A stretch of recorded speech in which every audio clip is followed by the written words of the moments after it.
Yeah. And I just woke up so fucking tired. Like, is this? Did I fuck myself instead of train for myself?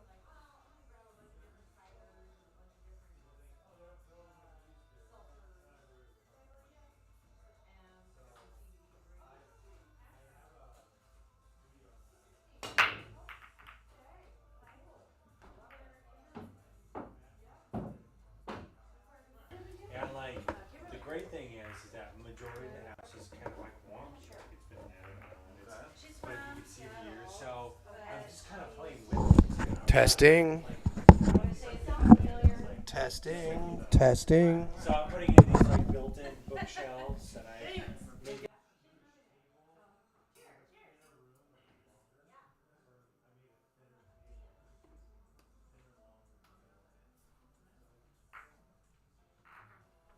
All right, you guys. The cameras are live, so Stop picking your nose.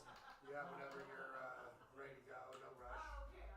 Yeah, I think he just has to talk on the phone or something. Yeah, Mike and I will get settled in the Hey, booth. I gotta Derek. share the stream and all that, so no rush. Hey, how are you? Wanted to let you know we're gonna play a pool match here pretty soon. Okay, buddy. Video's live. Okay, I'm on. Yeah.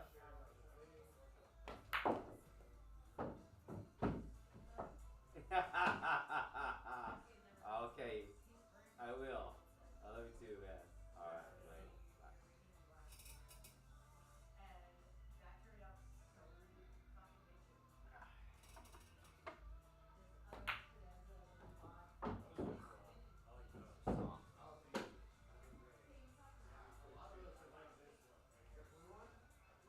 What are you guys playing for?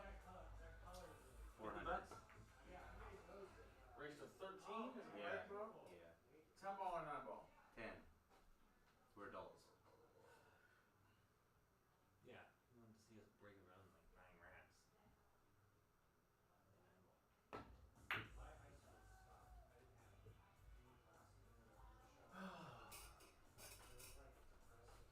Shoot a couple long ones.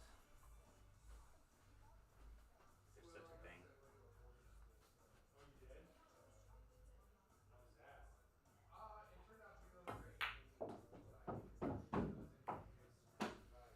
Long shots on a 7. Yeah.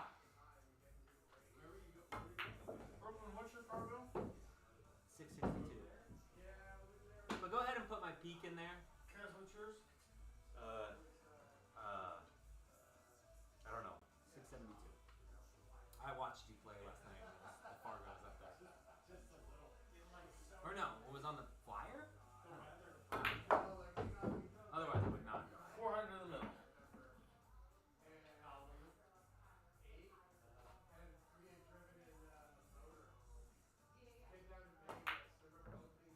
No! Inlaid all the black The lights. first ball I missed today? There's like big notches in the top of it, so all the black light is in the top of it to make that shit all light up. But he was having like 2 fucking days, and he was like, "Let me buy this. I can make this shit." And like they were, the legs for it were like $15 on Amazon. Does it have flagging, or does it have doors? It doesn't have doors, but he purposely made it that way. No, of course. But he could easily make with the rip, make a rivet and make doors for it. Alright, I did my part. You shared the wrong video. That was just a camera test earlier. Yeah. I'll text you the link right now. Sorry about that. Oh, it says this is the test. This is only a test. I mean, you can go in there and wait in between. Can we lag? Are we good? And if you stay to this side, you're not on camera. Great, you got me stretching like some idiot. Hey, man, Everything's real. Everything's real. All right, Fiona, this is the only key that you're getting. Except for the other What if the squirrel? What if the squirrel listens? Doesn't come back till tomorrow. All right, cool. No, he's gonna be in the back door all night long. I already fed him one. Oh, yeah. Yeah. We'll just put all of them back there. Hey, don't forget about that radio station. Oh yeah, I'll change that. So what's the race tonight, You like guys? metal, right? 13. 13. I'm gonna pee real quick, and then I'll be ready to jump in the booth. Yeah. Okay. I'm gonna say, don't forget about your player breaks. Yeah, Take a player break if you need one. let us know that There's you're plenty- a break. I'm gonna say, yeah. I'm gonna say. Are there definitely. drugs and alcohol if we take a break? Absolutely. Okay, fine. None for my But, tea. but only for Brookman. Right. No breaks. I know. But Can we lag? What's going on here? No, he's got slides to put up when you guys take a player break of like I think they're putting up the right video. so. Okay. Just hang tight. Are you lefty? Me? Dom? No. Ambidextrous? Sometimes. Why? Just jerking off. Just depends. Strange. If I'm on this side of the shower. It's not a this- stranger or if you're this good side at it. of the shower. Yeah, I know. I just sit on it for an hour. So it's no. Yeah. It's like an everything. What was that Who is- 40-year-old version? Yeah. The guy says he likes to take Tylenol PM. You tell him PM and then see how fast you can jerk off. Yeah, so he can get to And the best answer is he said, either way you win. Yeah, right. Jesse's pretty. How many times you pass out and not win? Like, Think like 10 times. so funny. When I was a drug addict, I did that a lot. Ooh. It is hard to make. What, the Efren shot from there? You're trying to. Oh, no, I was trying Oh, I was trying to saying, make it in. Efren seems to make this all the time. Oh, for this it would be. Well, yeah, right there. Okay. Well, not there. Not with that first try. Like, I think it's too high. No. oh, we're going short. Yeah. Oh, wherever. All right. Doesn't matter. Okay.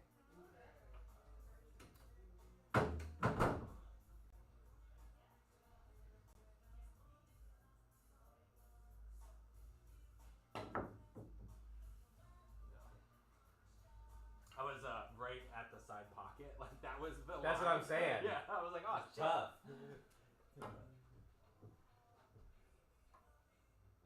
All right. Full still full.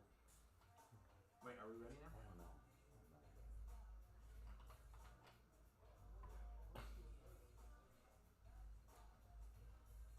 Right. See if we can get the green light.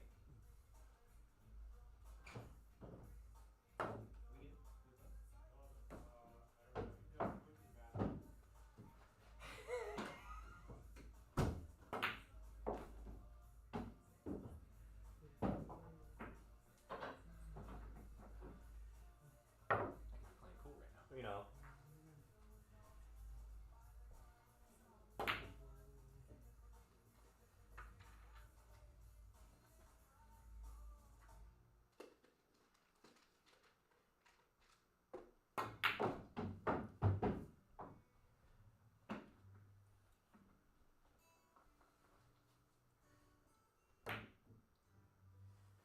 Tomorrow's the Banks ring game. Man, played too much pool this week. That's a really a problem. Yeah. When you're not excited. I mean, I'm excited about tonight, but not tomorrow.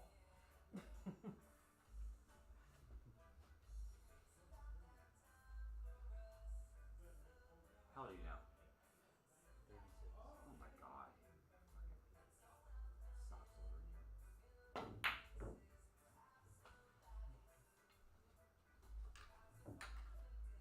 I call them my religious socks. Because they're holy.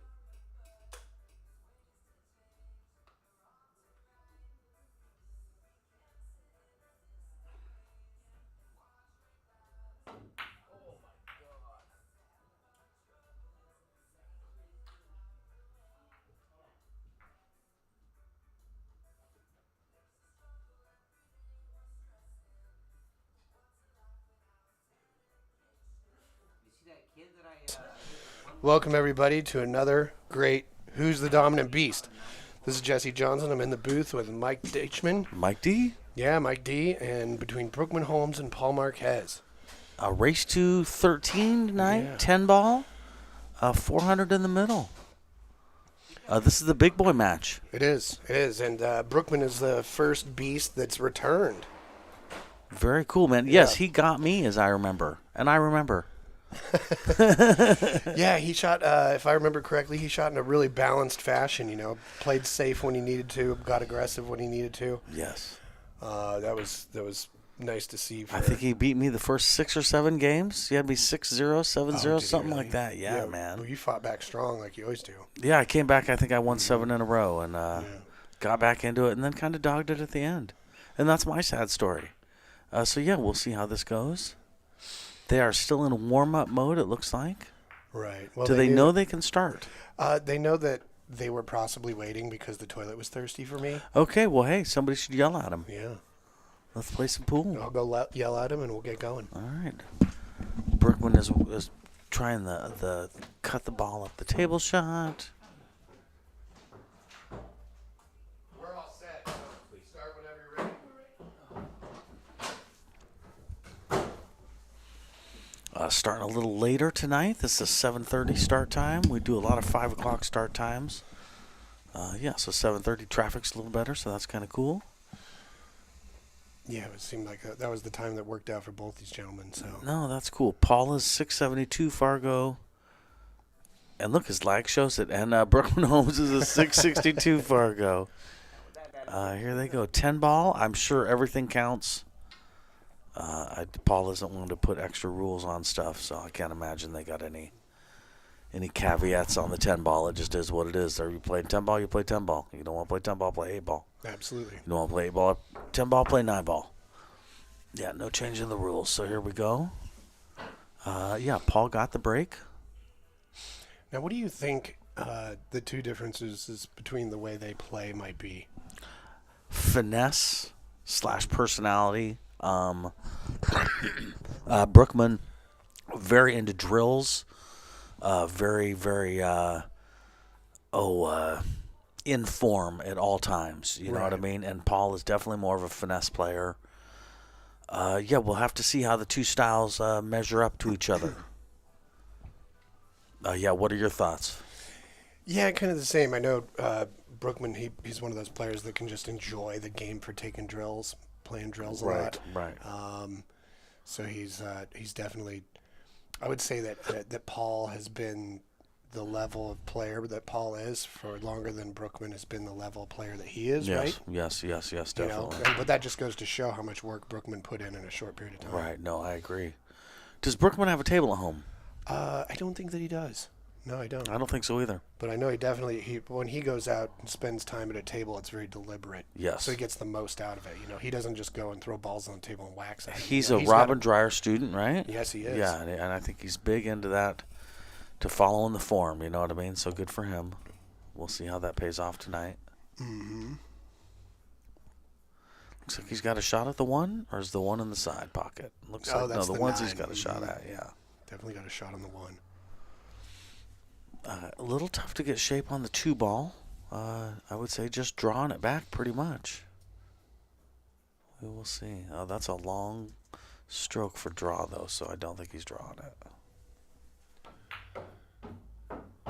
Yeah, that was a real nice angle. So 2 goes between the 4 and the 5 into the top right-hand corner. Yeah, I believe so. I see Dylan Deichman on there. What's up, Dylan Deichman? He's watching his Uncle Paul. Let's see. Zach Ziegler. That's the 10 ball kind of in the center of the table. So what do you think he might do with that 6-9 situation? I mean, the 8 isn't even a great space either. I think he's going to get a breakout. I think he's going to use the 3, 4, or 5 to break out. Oh, I think you're right. If he kind of just stops where the 3 is now. Yes. Stop where the 3 is, and then put some bottom left on this 4 ball. Draw up into the 6-9 for natural shape on the 5. That's what I would expect to see him do. Oh, and I got my balls. No, I'm right. He's on the 3. Okay. Dylan says hi, Dad. What's up, kiddo? He definitely wants to pull back a little bit on this. He doesn't want a super severe angle. Yeah, I like that. That should work good. Some bottom left.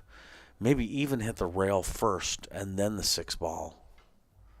we'll see what he ends up doing. He sure doesn't want to send the cue ball flying. He wants to end up leaving the cue ball similar to where the 6 is sitting now.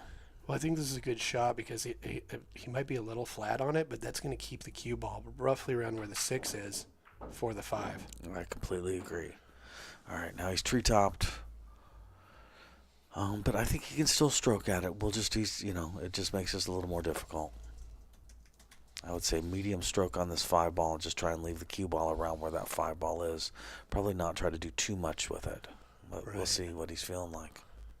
Yeah, see, and I don't even mind that 8-9 situation because the 8 goes off the 9 into that pocket. Yep, good call. The only problem with that is where's the 9 going to go afterwards? Yeah. But getting a little ahead of ourselves.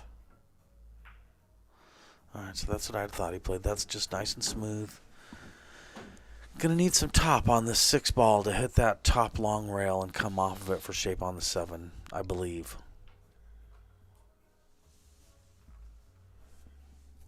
Yeah, if he's got enough angle for that, I'd totally go for that. Or it could be one of those really frustrating angles where you just want to go for it, but you know it's kind of like trying to force it. Yes. Thank you, Zach. That's a nice compliment. I appreciate it. What is he looking at? No, he wouldn't be looking at the combo, right? I don't know what he's doing. Oh, maybe he's looking at just a stop shot. That's what he's looking at, is just killing the cue ball right there and cutting the 7 in. It's an idea. It is, but then it makes it a little bit harder to go for that 8-9 situation. Like you were saying, though, the punch follow on the 6 is a little tough. So, yeah, we'll see. That stroke says we're going to see a punch follow. Uh-oh. He got nowhere's land. He got no man's land. Yeah, that's unfortunate. Yes. A little bit more follow on that. It would have been. Yep. Now, if I'm playing a ring game, I bank the 7 into the 8, 8 off of the 9 in the side. But this ain't a ring game, so I would imagine we're going to see a safety or a kick into the 7, but the 7's a little high off the rail. We'll see. Yeah, I don't know. Yeah, if you go rail first, it kind of makes it play a little bit bigger. If he does do the one rail. Mm-hmm. Yeah, he's got something to think about, though, that's for sure. Yeah, I mean, if it doesn't look like he can cut that in. No. He might try and play a safe where he's, the 7 and the cue ball are on opposite sides of the 10. Yeah. Jesse, for $1 million, you kick the 7 in, don't you? This is $1 million game. I think so. I think I would. Now he might be playing the 7 into the 8, 9. Yeah.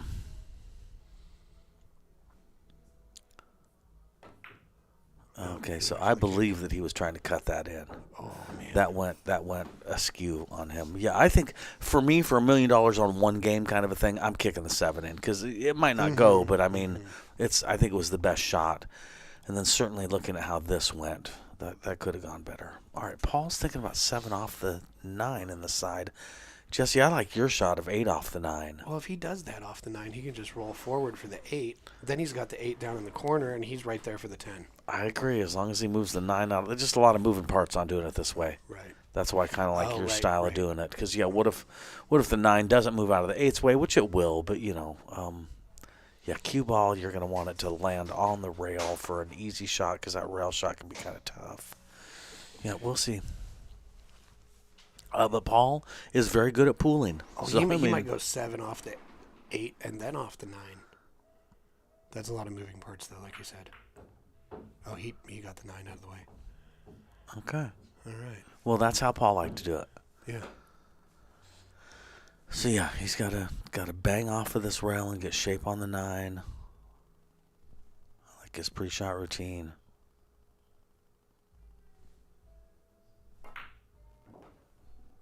Great shot. Very nice. Now he's got about 90 options here for how to get shape on the 10. I think top left for 10 in the side, but we'll see what he does. All right, he's not doing what I said. He might be playing at this lower left corner. Oh, no. Interesting. So just the opposite English of what I had said for getting the shape on the 10 on the side. But it looks like Paul is going to draw first blood. We shall see. Joe Stone. What's up, Joe Stone? That's right, murder queen. Stephanie.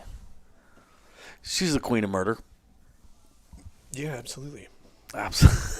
Absolutely. Yeah, just she likes to pay attention to murder shows and That's things cool. like that.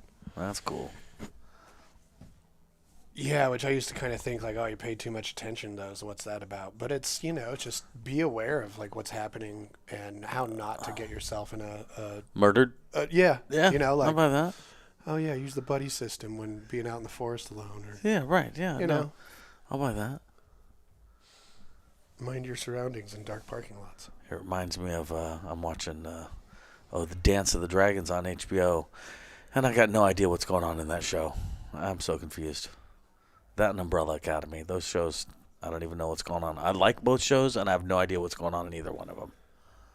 What was the first one? Dance of the Dragons? Dance of the Dragons, it's the new HBO Game of Thrones series. Oh, I'm still watching Game of Thrones. Oh, good for you. Yeah, Stephanie's dragging me through it, and it's great. Did you read the books at all? No, she did, though. Okay. Yeah, they're good. Yeah, so she kind of They're fills good. me in on Definitely helps. Yeah, she's like, this guy's hair is actually silver. right, yes, dude. Yeah. There's another brother. They're not showing him. Right. Yeah. All right. He is breaking from an interesting spot, which I can dig. Michael Cho was breaking from that spot at your place and having a lot of luck.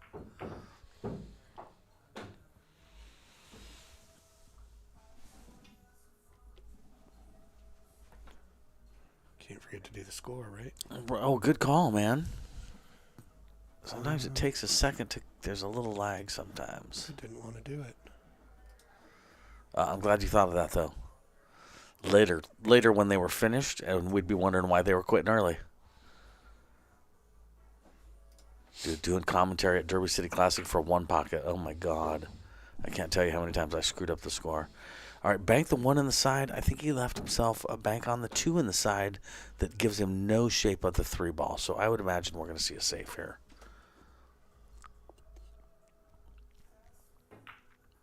You were right. Look at this.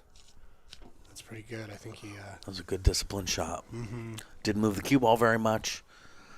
Not a lot of moving parts to that shot. That was well done. Brookman, I believe, has a 2-railer into the 2. Maybe some left-hand English to kind of tighten up the angle. We'll see what he does. Yeah, that's all I see. Now, it looks like he's thinking the opposite way I was thinking. I was thinking go to the top long rail. He's looking at the bottom long rail. Ooh, you were looking at the top long rail? Top long rail with some I left see. to shorten it up. Yeah, In that between just- the 7 is that and the 9 ball. Yeah. Just less to screw up. This way, there's more to go wrong.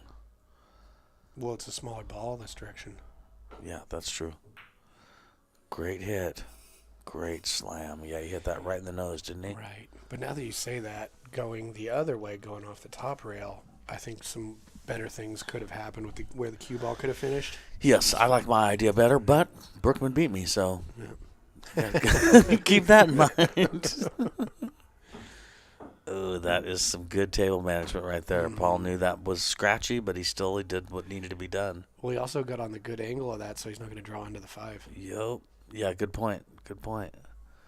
All right, now, how is he going to get shape on the 4? I wonder what his plan is. Is he going to come all the way over there back to that side of the table, or just Or is he straight leave enough himself to a bank? Is he straight enough to draw it? I think he might leave himself a bank. Oh, he went back and forth a little bit and left himself a bank, yeah. This gives pretty reasonably natural position. Come on the 5. around 3 rails for shape on the 5 to the top right-hand corner, or come around 2 rails for 5 in the side. Yeah, we'll see what he does. All right, so 3 rails, top right. I like it. So Rich Sahan says he and Terry Drake are ready to play. Rich, yes, I've received your messages and whatnot. After this is a busy weekend, and getting ready for this was plenty to do. So we'll be scheduling matches after this weekend. What's up, Richard? And I grew up at Classic Billiards. Nice. Yes, yeah. Something not a lot of people can say they did. You know, I've only been there twice. You really, yeah. We spent every weekend there for a lot of years of our growing up. All right, Paul is looking for getting 2 on the board here. This is where you don't want to make any silly mistakes. Right. God forbid 3 shots from now you're back cutting the 10 ball in the corner. A little straight on that, but he's fine. I would expect him to left hand draw this cue ball over by the bottom side pocket.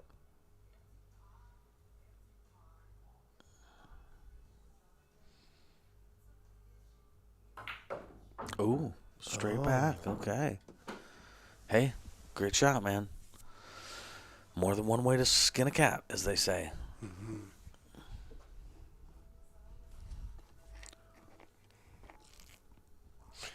These shots are fun just because they require so much more attention. Right? Yes. Especially a money ball, cue balls on the rail. Yep. Boy, you really want to get center cue ball and center object ball on that. All right, 2 on the board.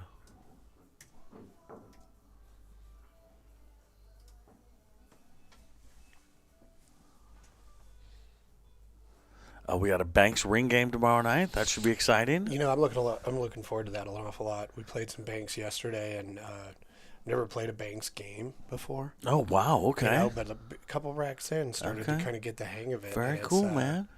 Yeah, it's easy to get a little looser because when you miss a bank, you're like, well, nobody makes 100%. Dude, right? Yeah. Seriously, yes. Yeah, my buddy Tom says, it feels like a game full of home runs because every time you make a bank, you're like, yeah, it just, right. Yeah, it's cool, man. Oh, well, that's fun. I'm glad you tried it out.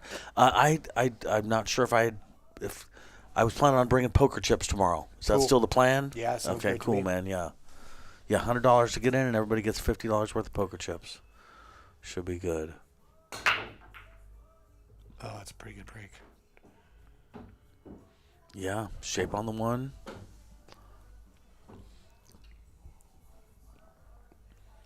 Yeah, leave himself cut shape on the 3, which is not perfect, but it's doable. Well, the cool thing about that is you just make the 3, you'll probably end up with shape on the 4. And 4's right there. Yeah, exactly. What's up, Nicole? Nice. Yeah. Nicole in the chat. Last time Nicole and I played together, we were in prison.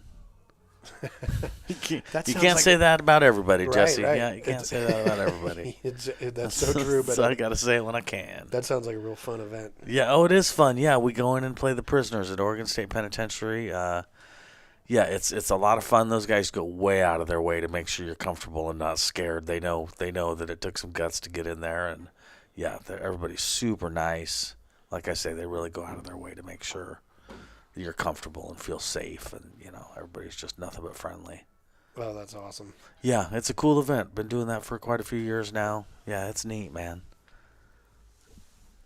All right, this is a big shot right here.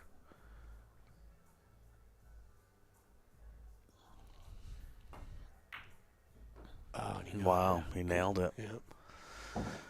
All right, now it's getting shape on the 5. I hate to keep saying this is a big shot, but this is a big shot too. If he can make this and get shape on the 5, his odds of getting out are real strong. I don't know why he's looking at it that way. I would draw it straight back over to kind of where it's at. Me too, Jesse. Me too. Yeah. Or in between where it's at and basically lined up with the side pocket. Right. You know what I mean? Draw it towards the side pocket. Right, without going into it. In a perfect world, you know what I mean? But yes, I agree with what you're saying. Yeah, I would just straight draw.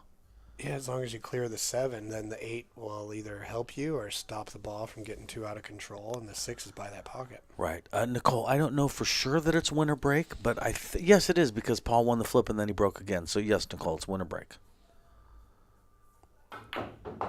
Nice. Ooh, a lot though. Yeah. He got a hold of it. He really did. He got a hold of that. All right. It's in the middle of the table like that. Tough jump. I imagine we're going to see him go rail into the 5 and just cross his fingers. We'll see what happens. You mean the top rail? No, I meant side rail. Oh, okay. Side rail either up to the long rail where he's standing with a bunch of English to hit the 5, or at this low long rail and avoid hitting that 8 ball. personally, I like a lot of English aiming towards where he's standing, but I do too, because the only thing is you can't hit the right, or you don't want to hit the left side of the 5 and push it closer to the 10. Yeah.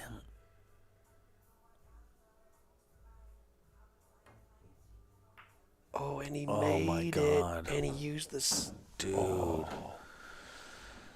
Hey, that was a great shot, man. Yeah. That was a great shot. If he can finish the run out here, that really puts a lot of pressure on Brookman. Yeah, it does. That's the what am I doing here type of pressure. Right, exactly. Yeah, then maybe I should have stayed home and made dinner with my wife. It's also easy to dog it after a shot like that. Oh, for sure. 'Cause there's a lot of pressure on Paul to.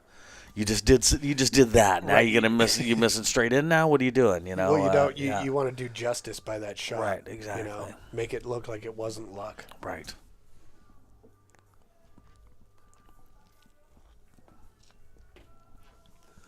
Oh, we got Chinook wins coming up for Western BCA pretty soon. Are you playing in that at all, Jesse? I am not. The reason being is we took off the summer from league, so we're not qualified. First of all. Yep. But one of the reasons we did that is because I'm playing in that event down at Griff's in Vegas. And so That's right. and it was just like, well, that's too cool of an opportunity. 627 and down. Yeah, something like that. Hope Right. I get, That's hope strong, I get dude. a rematch with Savannah. That'd be awesome. Oh my God, she played so good against me. She made me sad. She played so good, dude. Well, she gave me like a goal to look for, like, oh, that's what it looks like when you have a really balanced game between offensive and defensive. Yep. It's like, oh wow, that's a whole new thing I get to work on. Cool. A very disciplined way of shooting, where if she was not 70, 80% sure of her shot, she just locked you up. Yep. Okay, so this is what I was saying. Okay, Nice. Good job, Paul. Yeah, because dogging that now would have been a problem. You really want to kind of shove this in Brookman's face at this point. Nice. Good job, Bob Marquez. Okay. I'm gonna do this manually for some reason.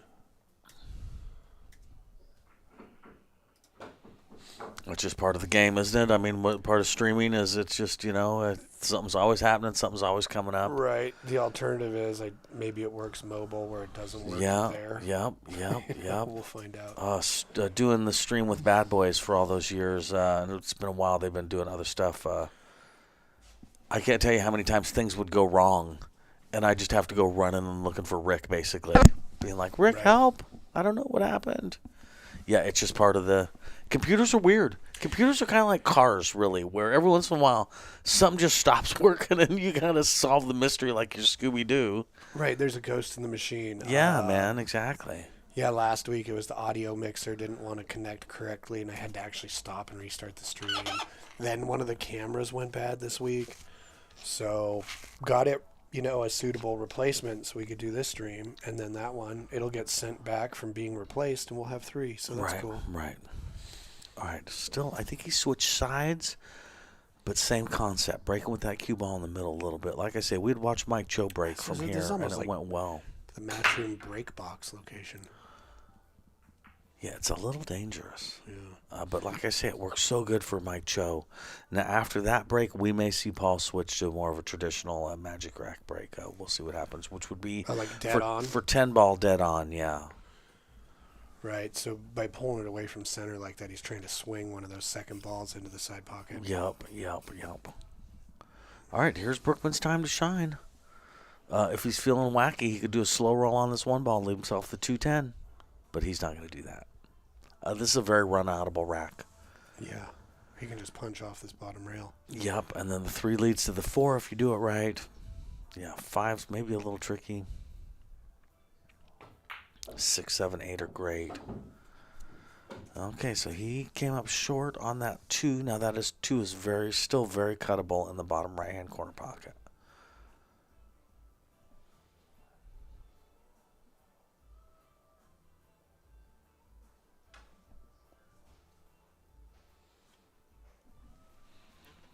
Both these guys were on the Northwest Cup team for Oregon last year. So that's kind of cool.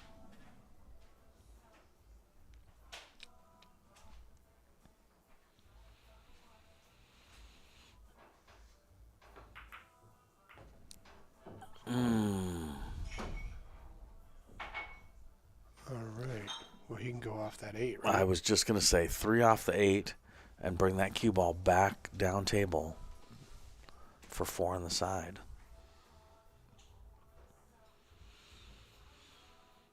Yeah, this is still a very run-outable rack. He's just got to put the puzzle pieces together, connect the dots. I hate to make it sound easy. You know, the 9's there. If he smacks that 9 ball, that's going to make it hard for the cue ball to get back up table. Right. If he misses that 9, he'll double that lower right-hand corner and shape for the 9. Yeah. Yeah. And the 8 will be out of the way. Yep. I mean, I guess on this shot, the 8 could go down and tie up with the 10 somehow. But we'll see. Yeah, like we've said a few times in this match already, a lot of moving parts to this shot. Which means there's more stuff could go wrong, you know. Oh, how smooth did he hit that? Oh, that was good. Yeah, and the 8 did go down there, but it's just going to give him something the 4 can make. We may be looking at a 4-8 combo here, which has problems in and of itself, because that 4 ball is going to go away from the pocket, I believe. He almost, if he's going to take the 4-8 combo, he's got to hit it with speed. And if he tries to take the 4 on the side, I'm not sure. Really? That's what you're... Yeah, don't you think? What do you think? I was thinking one thing you could do is just play at pocket speed, but hit the rail first. Yeah? And the 4 will hang up in front of the pocket. But yeah, he did that. He did the thing that was probably smarter. It could have gone a little better. It smacked right into the nose of that 10 ball, so it stopped it. But, you know, as tough as this shot looks, this is a makeable shot. This is a very makeable shot. I would almost be more concerned of what he's going to do with the 5 ball. Right. Yeah, it's not making this so much. It's what's going to happen after. Which almost leads me to think he should play a safety here, because playing the safe on the 5 is going to be difficult. I wouldn't be surprised if he did that. Unless, Yeah, or he's a smart player. Leaves himself real good on the 5-7 combination. Yeah, he could use the 9-10 as blockers for this shot, for a safety. But I do think he's cutting it in. That looks like a cut stroke, too. Yeah. Yeah, I was thinking maybe he doubles this corner and comes up for the behind the 5, which is probably what he was trying. All right, well, I can tell you, that was Paul's dream right there, what just happened. Mm-hmm.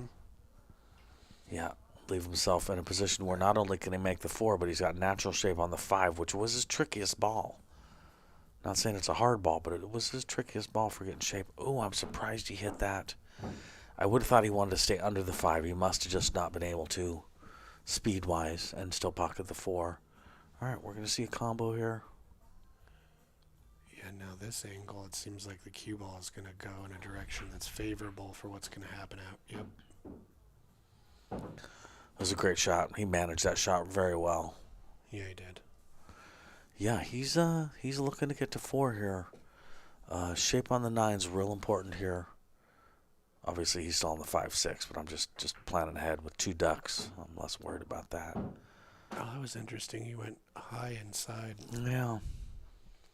Sometimes a shot like that can really indicate to you a player's feeling good, too. Mm-hmm. You know what I mean? Right. It'd be a good. When I was saying Paul's a finesse player, you know what I mean?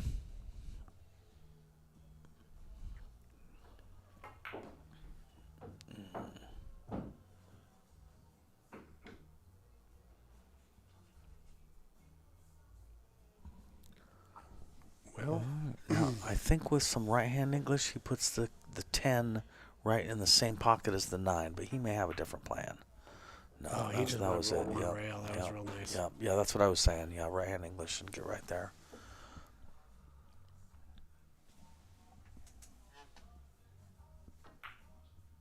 Hey, those were some big games for Paul right there. 4-0. Yeah, good job. Which in the big picture can be kind of meaningless. You know what I mean? Brookman can run 5 right now with no problem. So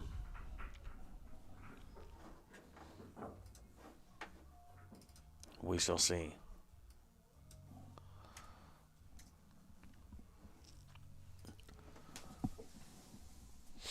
That's very true. I know there's no give up in Brookman. Brookman's Exactly. had some really incredible performances in the past. So. What's up, AJ? How you doing, man? Thanks for tuning in. Yeah, well, you and I have talked before about the coin flip phenomenon. You know what I mean? Just because you win 5 in a row doesn't mean the other guy's not about to win 7 in a row. You know, both these guys can play. It's rotation on a 7-foot table.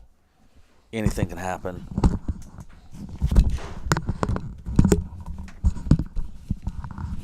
All right, we'll see where Paul breaks from here. He had a bum. Bum break. All right, he's staying in the middle of the table. Switch side, though, right? Yep. Yeah. All right. Well, I'll tell you Got what some I was balls down. just about to say before he almost scratched that the biggest thing on these breaks is to not scratch. Right. So he avoided the scratch. There he goes. He made a ball. Does he have a kick into the 1 and bank the 8 into that top Yeah, corner? man, I think so. That would be cool. Yeah, I think But on so. an opening shot, when you could just roll out. When he could push out, yeah, he's probably going to push out. Although 4 up, when you kicked a 6 ball in already, 4 games up, and he kicked the 6 ball up, he might like your combination bank shot here. Yeah, we'll see. I would imagine he's going to play a push. Where do you push to? Oy, up table, yeah, where he's aiming. Right. Leave the guy bank, basically. Problem is, if he gives it back to you now, what do? I guess slice the 1 and bank the 6 in, right? Or not, bank the 8 in, excuse me. Yeah. If he gives this back to him, you know what I mean? Yeah, you could easily try that and play like maybe a 2-way shot. Bring the cue ball basically back to where it is, right? Well, the goal, if you're trying to play a 2-way shot, we don't let him see the 1, but you also want to see it if they goes in. Yeah. You know, I think thinking about it, I think the safe is the way to go. Hit it the same way as if you were trying to bank the 8 in, but don't hit the 1 ball that full. Clip the 1 ball more and bring the cue ball back to where it is, but more underneath the 5 ball. Basically put some top right on that cue ball so it hits the short rail and then the long rail and catches some spin. Without being able to draw on the table. That's kind of hard to explain, but I hate drawing on the table too, so I'm not a fan of that. It always looks like a kid's been drawn all over the table. See, this is what I'm talking about, but with better speed. So he hit that a little hard. Yeah, I think he left the 1 cut. But, you know, I would have wanted that cue ball to be closer to the bottom rail, on the rail preferably. But that was basically what I was talking about. So if he makes the 1, he's got to get shape on the 3, right? Correct. We'll see. The older we get, the harder this cut on the 1 ball shot gets with vision-wise. We'll see what Paul likes. Yeah, play it. There we go. Oh, jeez. Wow. The pool gods are smiling on Paul tonight, and he's playing good too. Don't get me wrong, but I mean, you know, a couple rolls like that plus playing good. He almost scratched on the 3rd game where he, you know what I mean, but he didn't scratch and got out. That was a fortune favors the bold type. That's of what shot. I'm saying. Yeah, exactly. So I mean, yeah, this could be him getting to 5. Paul runs out a lot too. So I mean, when he has an opportunity to run out, he doesn't usually fumble it. Yeah, he's great to play just because you know you better bring it or he's just gonna roll over you. He's gonna roll over you. Yeah, we man. had a really good time playing yesterday, and he by the end of it, I was pretty sharp just because of that phenomenon. Yeah, he'll get you. Yeah. But yeah, it made me real excited for tomorrow's bank ring game. That's gonna be fun. Oh, I'm so excited, man. Seriously. Mm-hmm. I haven't played a fun ring game in a while. And this format I really think is neat. The jack in the bed every 6 games, it's gonna be really cool, man. Right. No quitting either, you know what I mean? Where you're in it, man. That's it. No pulling back. Right. You're in it till you're out of dough. I love it. Yeah, that was a good one. I would say, one of the things that makes Paul so good in pressure situations is getting a nice controlled short backstroke. Yep. And I notice that a lot because mine is always too big. And so I'm always trying to get better at that, so I notice it when other people do well. Yeah, less can go wrong with a shorter stroke like that. Mm-hmm. And you don't want to go overboard, but yeah. All right, slow roll here, right? Yeah. Ooh. Bang. You and I are both, yeah. And then And blam. smack. He's knocking somebody out of the bar. Yeah, he's got himself a little slice on this. Yeah, I would like. Do you slice this and try to miss the 8 or hit it? I think he's pot committed right now to slice that 7 ball, and you can't really do it anything other than full speed. You know what I mean? Right. Do I try and hit the 8 ball? Yeah, probably. Yeah. That was very controlled. Yeah, it was. That was very controlled. And then let's see if he does the draw off the top rail and back to this bottom rail. Yeah. Be a Yeah. pretty shot. Or does he just hit it kind of flat and leave himself a bank on the 9 ball? We'll see what he likes.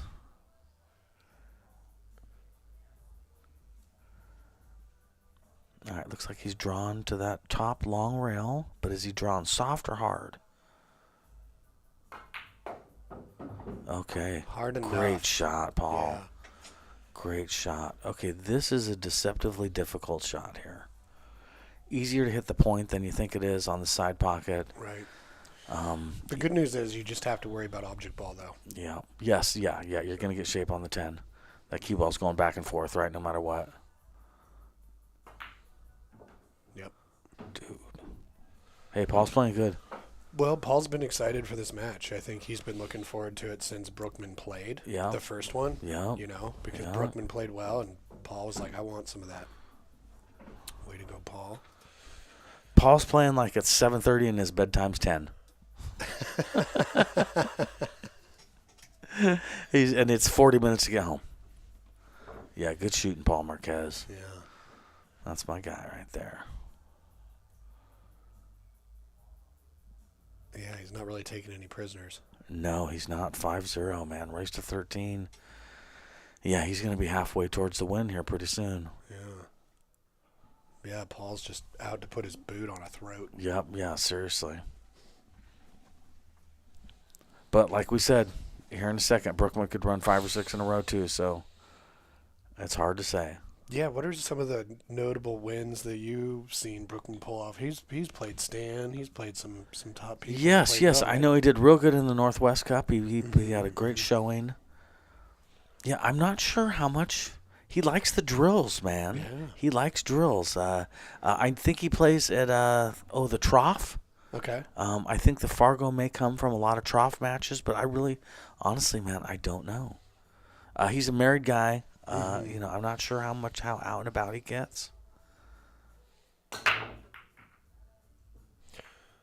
was real That nice. was a good break. The one's in a little bit of a tricky spot, but Yeah. It's cuttable now, and maybe click that 2 ball and cross your fingers. Crossing his fingers have worked okay up to now. let's see. You know, if he hits that, he could cause that 2 to come down by the 10 for a 2-10 combo. Yeah, or he may even kind of kick it over by the 8 ball, which is tough to do, but it could happen. He could slice it somehow, you know. Yeah, we'll see how much of it he gets.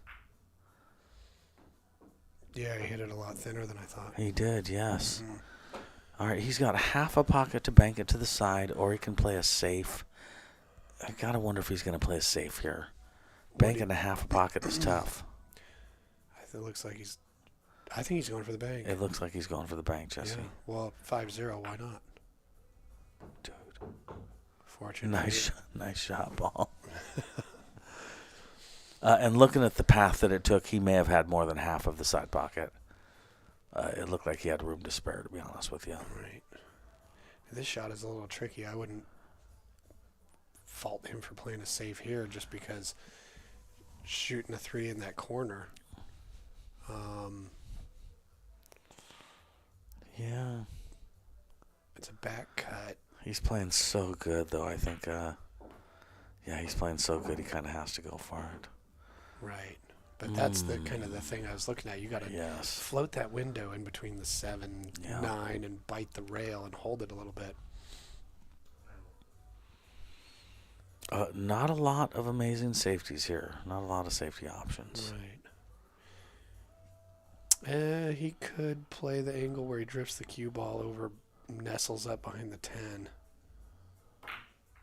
Or he could just bank that in like a cowboy. Wow. Yeah, and he's got For himself a natural nice- shape on the 6'10" combo. Oh, Jesse. Paul's hitting him good. Yeah, He was here yesterday practicing for a long time, right? Yeah, we played a lot. Yeah. I think maybe that's what we're seeing right here, man. He's hitting him good. Oof. Nice. 6-0, Paul Marquez.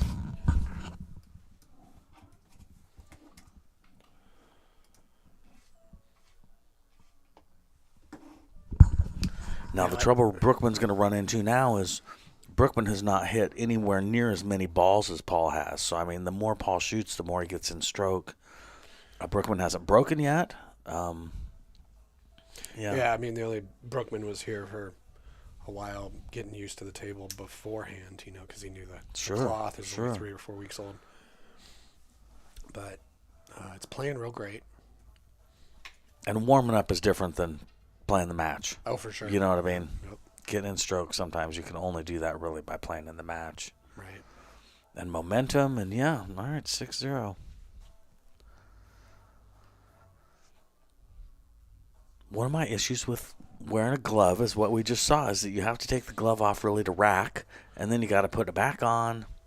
And I'm a busy guy, Jesse. Right. I got stuff to do, man. It's so nice when you just reach in, you can grab 4 balls with Right. each hand and pull them out. When you have a glove on, it's like 2. Yeah, seriously. I mean, it just, it takes you an extra 5 seconds. It drives me crazy. I tried the glove for about 2 minutes, and then I was like, nope, not for me. All right, nothing on the break.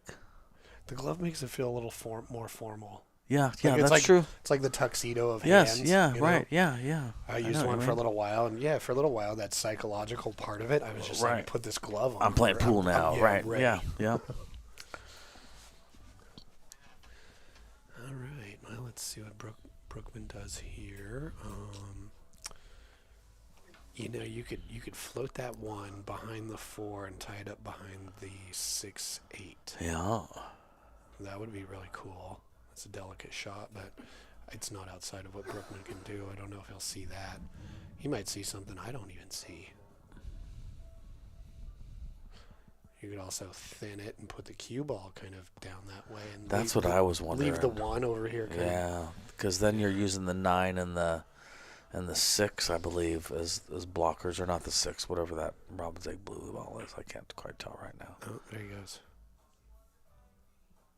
Yeah, that was nice, a little 2-way, but knowing Paul's 1 pocket ability, I think that he's going to have a pretty good chance of hitting this, even if he has to reverse it off that left-hand rail a bit. What do you think? I agree. The thing about this is he can go 1 rail into this that's really 1.5 rails, where he goes off the long rail right before he clicks into the 1 ball. Does that make sense? Oh, yeah. Instead of hitting the 1 ball clean, he'll come off of that second long rail just Absolutely. a tiny Right, bit, right. you know what I mean, where it's still technically a 1 rail shot. But, yeah, and then do that with speed to try and get that cue ball out of there, because, man, if you hit that slow, you're just going to end up behind the 8 and the 6 ball doing you no kind of good. What's he doing? Oh, he's doing the 3-railer. No. Or no, he's tying something up. He must have felt like he wasn't going to be able to get that too well. Interesting. So okay. what did he do? He put the 9 up there. Or was he trying to tie that up with the 3? I or think he was trying to tie up with the 3, to be honest yeah, with you, Jesse. that doesn't dramatically make the pattern. No. I'm surprised he made that choice.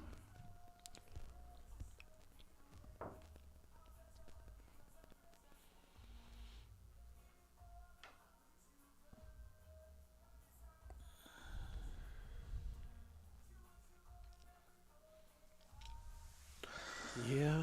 Is Brookman trying to get shape on the 210 after this? I wonder what his plan is. I think that. Oh yeah, that is the 2. The 7 is up the left end of the table. Yeah. Yep. He sure looks like it, doesn't he? And he's down 6-0. I mean, wanting to fast forward through a game makes sense. Just get rid of that donut. Yeah. Seriously, getting on the board's worth so much. Yeah.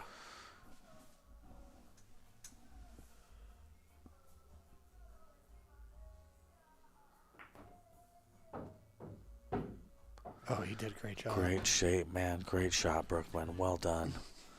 Yeah, Brookman plays great. I think we're about to see an example of that.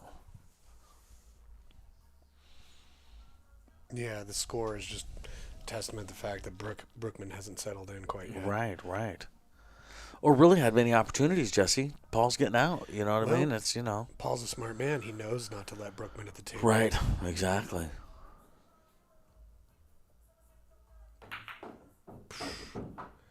Nice shot, 6-1, and it's Brookman's break.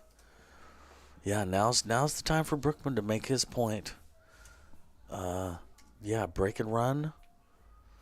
Break safe and run. Pretty soon it's 4-6.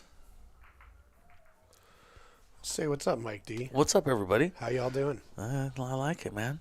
Here we are. Mm-hmm. Yeah. In our commentator closet. I like it. Yeah, you sacrificed your pantry to make this happen, man. Well, I sacrificed the cat food station. That's cool. That's cool. No, it's perfect for it. Oh, it is perfect for it, dude. Yeah. No, it is perfect for it, Jesse. Yeah, no, your room is perfect for it, and this little alcove is perfect for commentating, man. Yeah. No, you got a good setup, man. Yeah, well, it's super enjoyable to be able to put this on. I just love it. Yeah, no, that's awesome, man. Yeah, and you're booked up, aren't you? I mean, you got a lot of matches, huh? Yeah, this is the 9th match we've done so far. We're booked up. Let's see. We got a couple things going on in September. We got Adam Jelinski and Jason Moore. Nice. And then we got Bonnie and Amber. Oh, that's right. That's cool. Yeah. That's in a couple weeks from now? That's towards the end of September. Okay. I told Travis Hernandez, who is Amber's boyfriend, I would commentate on that. Yeah. Yeah, we're trying to put together some more matches. I've just kind of last few days taken a bit of hiatus from the planning process because of dealing with cameras and whatnot. Yeah, I think the Bonnie and Amber will be the first female match, and I want to be sure and make that a significant event and be here and help commentate and, Speaking of cameras, looks like the sun has gone down. Got to adjust the exposures. Okay. That's a little too much.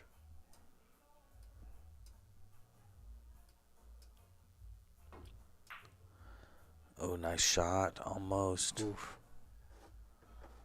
Left the one ball. All right, here's Brookman's chance to run him out. It's not a super easy table. A lot of balls clustered in the middle. I don't mean that to make it sound like it's easy for him. But it's an opportunity, and he's got a shot at the one. So he does. Now, if you want to go kind of like some inside spin and go 2 rails in between that gap between the 9 and the 3 for the 2, this is one of those frustrating angles where you could come back with right-hand spin or go forward with left. Yep. It's like there's no clear which one's best. But that was obviously the best one for Brookman. Yep. Yeah, he'd make that 2 with some little bit of top right and bring that cue ball basically back to where it is now for 3 on the side would be my thought. All right, so he is thinking about drawing it over to there, though, which makes sense. Yeah, I could see getting shape for the 3 in this bottom side might be a little bit more beneficial for what's going to happen getting to the 4. Yep, no, I agree.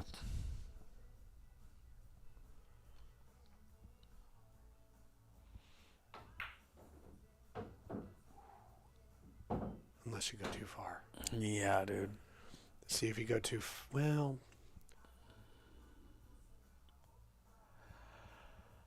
Man, I don't know, Jesse. Yeah, this is tough, dude. This is tough. I expect Brookman to play it safe. If he does, he might try and draw the ball off the 3 kind of in between the 4-6. Kind of just I know what you're saying. Stand it back there a little bit. That's a good place to hide. Basically not hook himself on the 4 ball. Yeah. Is that right? Make the 3 and then just pull back a tiny bit so you're not hooked? Well, if he doesn't feel like he can get shape on the 4 reliably, that's what he might play it safe here. On the 3 ball instead of make it. Yeah. But I think he's going for it. You could draw it with a lot of spin and go 3 rails around this left side of the table. Okay. Yeah. Or you could do the simple thing that I didn't even see, which is just roll it back a little bit. Yep. Yeah, that's what I was talking about not hooking himself on the 4 ball. Okay, just pull it back a little and don't hook yourself. And now he might have a shot, too. He may have a shot at the bottom right-hand corner pocket. I kind of think he does. But if not, he's got some safety options. We'll see. Yeah, if he can't make it, he can draw the cue ball back up towards the 6. He's calling a bank. All right. I think that's because he can hide the cue ball underneath the 5. Okay, so he's Oh, not with draw. Jesse, I don't know what he's doing. He's trying to hide it behind the 6 and leave the 4 ball to the left side of the table. He's going to use the 6 as a blocker. Or the 7. Yeah. Okay. Good shot. Yeah, I think he called that corner because he was planning on playing a thinner shot. Yeah. That's good to call a pocket. It's 10 ball. You might as well call a pocket. How many times do you go to play a safe Dude. and forget to call the pocket? Dude. And you're just like, oh, I should have called Seriously, it. man. Yes. And then you have to have the conversation, or at least I do. I know you're an honest guy, too. You have to have a conversation with your opponent and be like, here's the thing. I know it looks like I did that on purpose. I totally didn't. So I always say, I can keep shooting if you want, or it's your turn. Whatever you decide, you know what I mean? Because I should have called, Do you know what I'm saying? I do. Yeah. I always just say, I didn't call that, and I go sit down. Yeah. It's like, why didn't I call that? That was my fault. Yeah.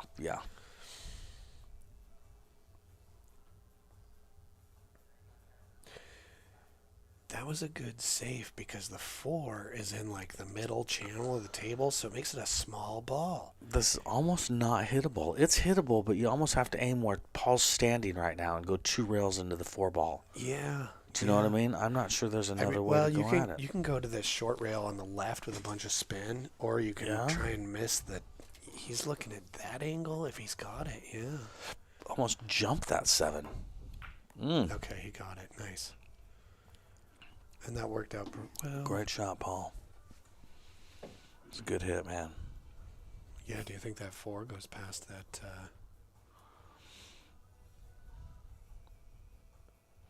No, I don't He think might he's just got roll much, that. man. If he can get by it, he might roll that 4 up by the 10 and use the 6-5 as blockers.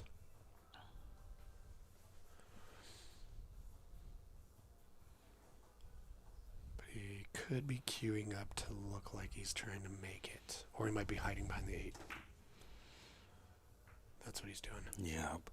This is where Brookman is so tough to play because he has some very controlled safeties, man. For sure, and He'll this make is you sad. Brookman knows. Oh, I'm down by this much. Right. It's just time to frustrate Paul, Yep. pull him out of his Yep. making balls and running out. I always picture I'm driving a 1988 Honda Civic and I'm pulling that e-brake. You know what I mean? Just going, we're going to slow things down right now, man.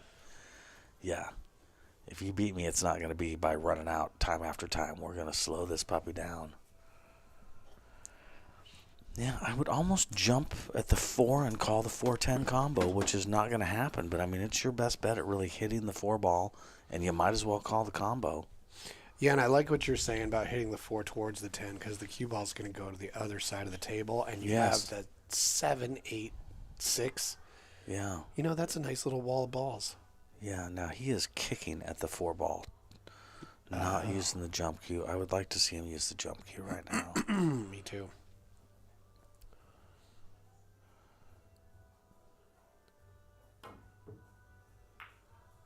Oh, man, that was a great shot. He knew he was going to come in 2 rails on the backside of that 4 ball. He definitely knew what he was doing there. Right. Great shot, Paul.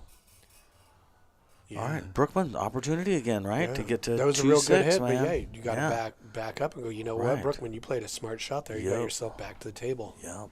And, you know, that's what he has to be focused on doing right now when you're down by this much. Oh, completely, especially against a player like Paul. Yeah.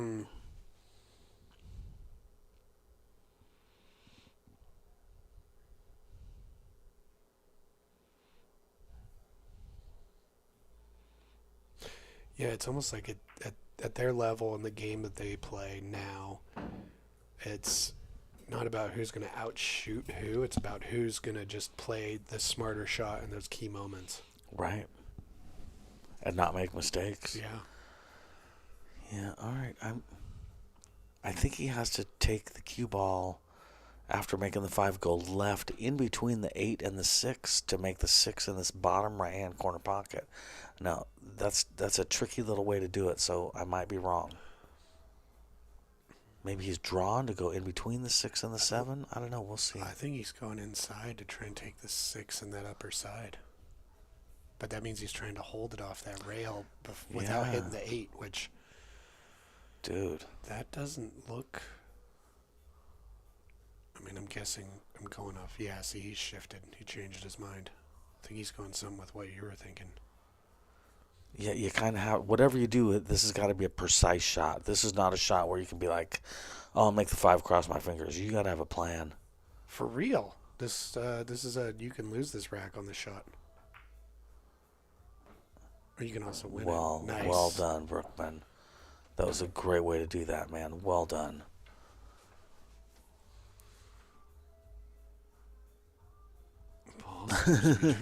Yeah, Doug mentioned that Paul's been kicking butt. Paul's playing really good these days.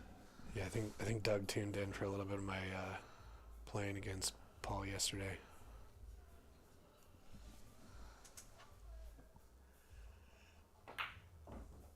Great shot, Brookman. Yep. Well, if it takes a turn here, Paul's going to be glad that he got those first 6 games. Well, I was just thinking. Because, I mean, this is how Brookman got me those first 6 games is safety run out, safety run out, safety run out. And that's just hard to beat, you know? Yeah. Even like this is a great example. Paul got the hit, you know? It's not enough, though. Well, yeah, just if you practice safes and then, not only practice them, but practice getting out of them. Right. Yeah, you might get good at hitting the ball, but you also realize how often you sell out just getting out of a safe. It's hard to counter safe, Right. Dylan says he thinks the glove looks silly the same way that the dart jump looks silly, and I got to kind of agree with him. No offense to anybody, but, yeah, I just can't get into it. The dart jump, I can't get into it either. Yeah. Like, I got to put on a doily before I hit it.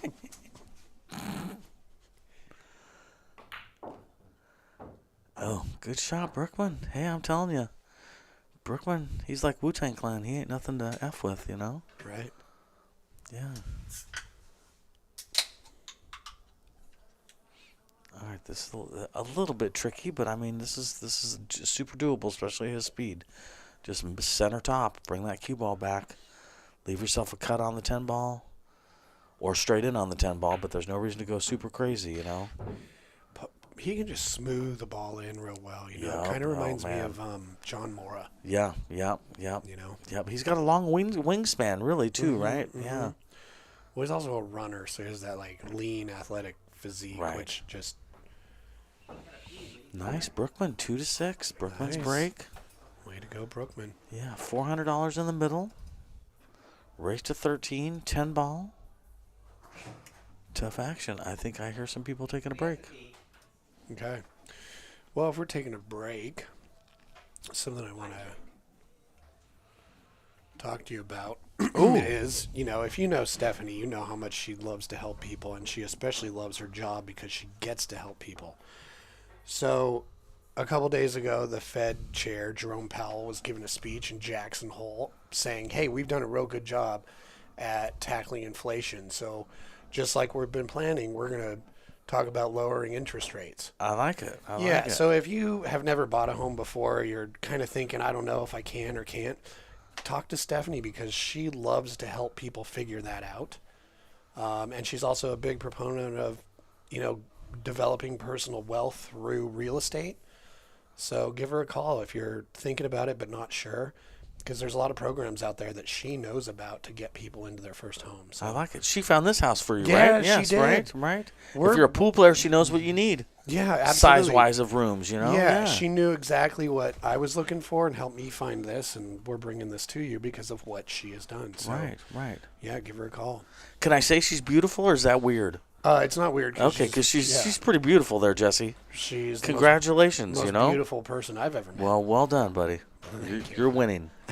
I think so too. That's all I'm saying, man. Well, I think we're all winning. Without getting too creepy on you. No, I hear you, bro. Yeah, these guys are taking a bathroom break, so that's cool, man. Right. Yeah, I think that's a good, it's hard to remember to take breaks sometimes when you're playing pool. You just want to keep going and going and going, but taking a break every once in a while, especially in a race to 13, is a good idea. Yeah, do you know which one of the players suggested they take that break? I think Paul took it first because we saw Brookman racking. Oh, okay.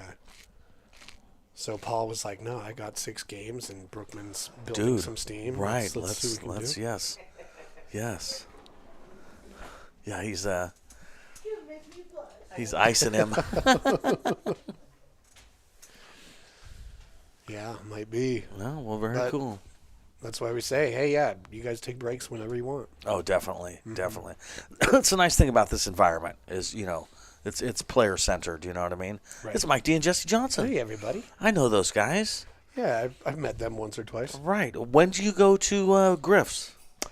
I will be there October 12th and 13th for whatever event that is. It's the $1,000 entry. I gotcha. 626 and under. Very cool. I go in December. Oh, nice. Yeah. Cool. Yeah, for the 647 or whatever the heck it is and under. Well, those are fun events. 667. Yeah, man. Jack Murray and they put on some great events. Dude, I've been mob productions. I've been lucky enough to get people to stake horse me in those things too, right. so they get half the win. But yeah, I get a shot at the dough without putting too much out. You know what I mean? Right. It's a nice for someone in my position. That's why I have the sponsors. That's why I do what I do. It makes things affordable. I don't have to take money away from the family stuff, as says the guy who just took his 13-year-old daughter school shopping today. Oh my God! Yeah. Oh, speaking of Griff, so I did a shirt design for You them. did, man. Yeah. It's so cool. Kind of a retro look, right? Right. A drive-in retro look. Kind of Is like that, when I did that, I was kind of thinking of drive-in retro kind of. And that's always kind of like the vibe I've gotten from like growing up playing at Pool Sharks, which is now Griff's. Just the heat outdoors and the sunset, the sunset, and you're about to go in and spend your night there playing pool. Yeah, man, yeah. They used to have a pit there, is that correct? They did. It was right. A lowered area with one table. Yep. So that you could sit like spectator Nirvana, basically, right? It had a seating ring around it with little so you could just pony up on that rail and watch people playing 3 feet below you or something. It was awesome. Oh, man. I saw when Lou Butera owned the place, Dallas West came in, and I just watched him run rack after rack after rack of straight pool while they were just bullshitting. Right, great. That's cool, man. I am an admitted narcissist, and I would love to gamble on that table with people watching. You know what I mean? That would give me an extra thrill. All right, Brookman's breaking from the same spot that Paul's been breaking too. Maybe a little closer to center, I guess, but still not dead center, which is where I'm used to seeing people break from. Yeah, that was okay. Lost his cue ball for sure. Yeah, I heard a ball go though, right? 3, 6, 9. Yeah, so 1 went. And I believe that's the 1 ball he's looking at. So he's got a shot at the 1. The 10 does not look like it wants to go anywhere. And a little cluster of 4 over there. Yeah, or does he take the 1 off the 9? Does he take the 1 up top? What do you think, man? Well, judging by what might happen after he tries to take the 1 in that bottom side, I mean, I guess if he gets the cue ball down by that right left-hand corner, right bottom corner, right left-hand corner, it makes no sense. Then he's got the 2 in that upper side, but let's see if he goes for that window. No, he played it down in the corner. That was a sportier shot. Good shooting. Not only to make it, but to get a real good position on the 2.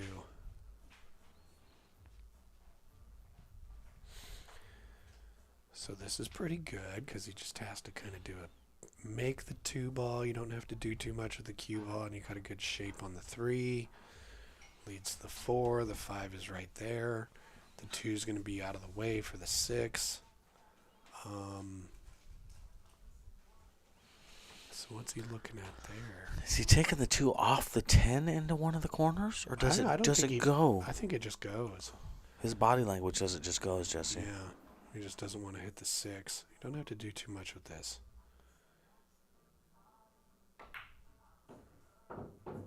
There we go. Great shot, man. Hey, Brookman looks like he's heading for 3. Yeah. I hate to speak too early, but these guys play good. When there's no obvious problems, these guys are less likely to bobble. Yeah, he was looking at that angle. You go from the 5 to the 6. I mean, what's up, JD? How you doing? And yes, December is a good time to go to Vegas. Especially if you're me, I'm such a wuss. Jesse lived in Arizona for much of his life, so I also lived in Vegas for much of my That's life. right. So you're less concerned about it. I turn into a prune, man. I swear to God. All right. I mean, I guess the only thing that could have gone wrong is you could have an awkward bridging over the 5, but not an insurmountable situation. No, by any and means. really cut shape on the 5 works out pretty good for getting shape on the 6 ball. All right. So I don't expect to see him do too much there. Oh, that was more than I thought he would do, to be honest with you. But he's sitting great. Don't get me wrong. I just figured he wouldn't go to that much trouble. Well, if you get a little bit more of a full hit on it, you don't have to worry about the cue ball running too long. Yep. No, good point. You got to be in control of how far it runs. Yep, You know. Good point.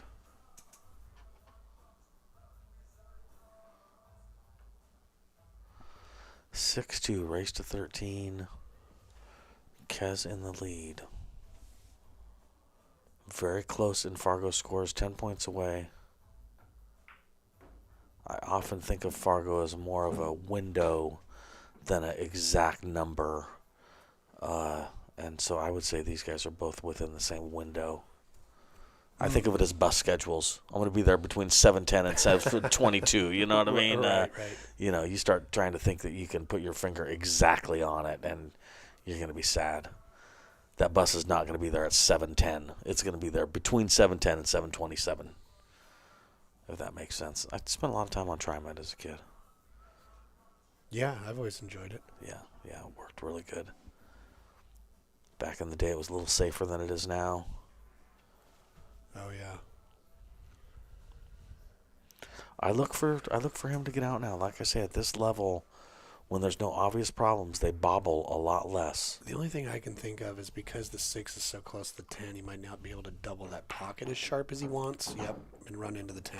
Okay. Yeah, he wanted to miss that 10 and double it, come up and shoot the 8 in that pocket. The 10 But is the the 10 10 was was close. in his way. No, he got he's sitting good, man. Yeah.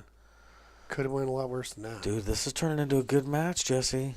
Yeah. Seriously, man. Brookman's on the comeback here. Yeah, if he pockets the 8 ball, which he should, he kind of can't go wrong from there. No. I mean, even if he accidentally pocketed the 9 too, he'd have to draw it a little bit. Oh, he'd have to almost purposely do that, yeah. Yeah.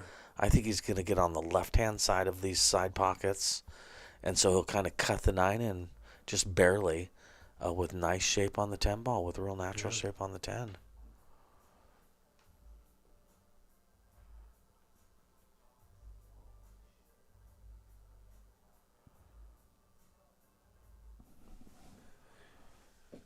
Just nice and smooth. I respect how careful he is, too. Well, this is one of those shots you gotta. It's missable just because of the cut, you know. And if you leave yourself too much of a cut on the 9 ball, now you're trying to slow roll the 9 ball something fierce, or do you come around? You know, again, part of being as good as these guys is recognizing problems here that you might run into and trying to avoid those problems. Well, he did exactly what we were talking about, just a slight cut on the 9, leave himself for the 10. But yeah, he recognized that's the shot you give attention to. Yep. He got out of. I think it's good he took time, but I also got to wonder if getting out of his rhythm kind of killed him on that. Oh, how nice did Paul play the ball in jaw hit? Which is not easy, right? No, you got to practice. Seriously, yeah. And diamonds are springy, man. You know, diamonds they'll throw that cue ball away. Right. Hey, that was pretty strong. Going to be 7-2. That really was.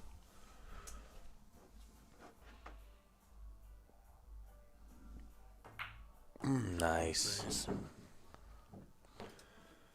Well.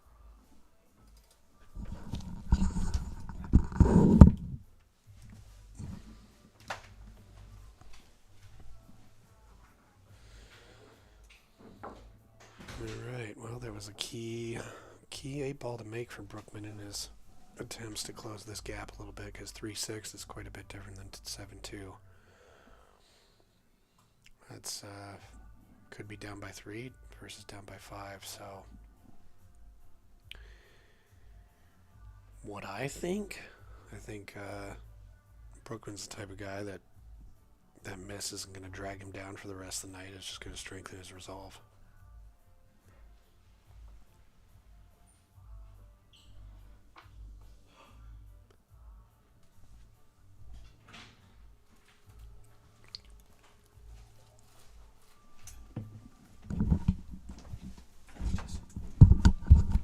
All right, Paul keeps switching sides with that cue ball, which I can understand. He has not run into true success yet. Right. So he keeps kind of switching left and right, trying to make something happen.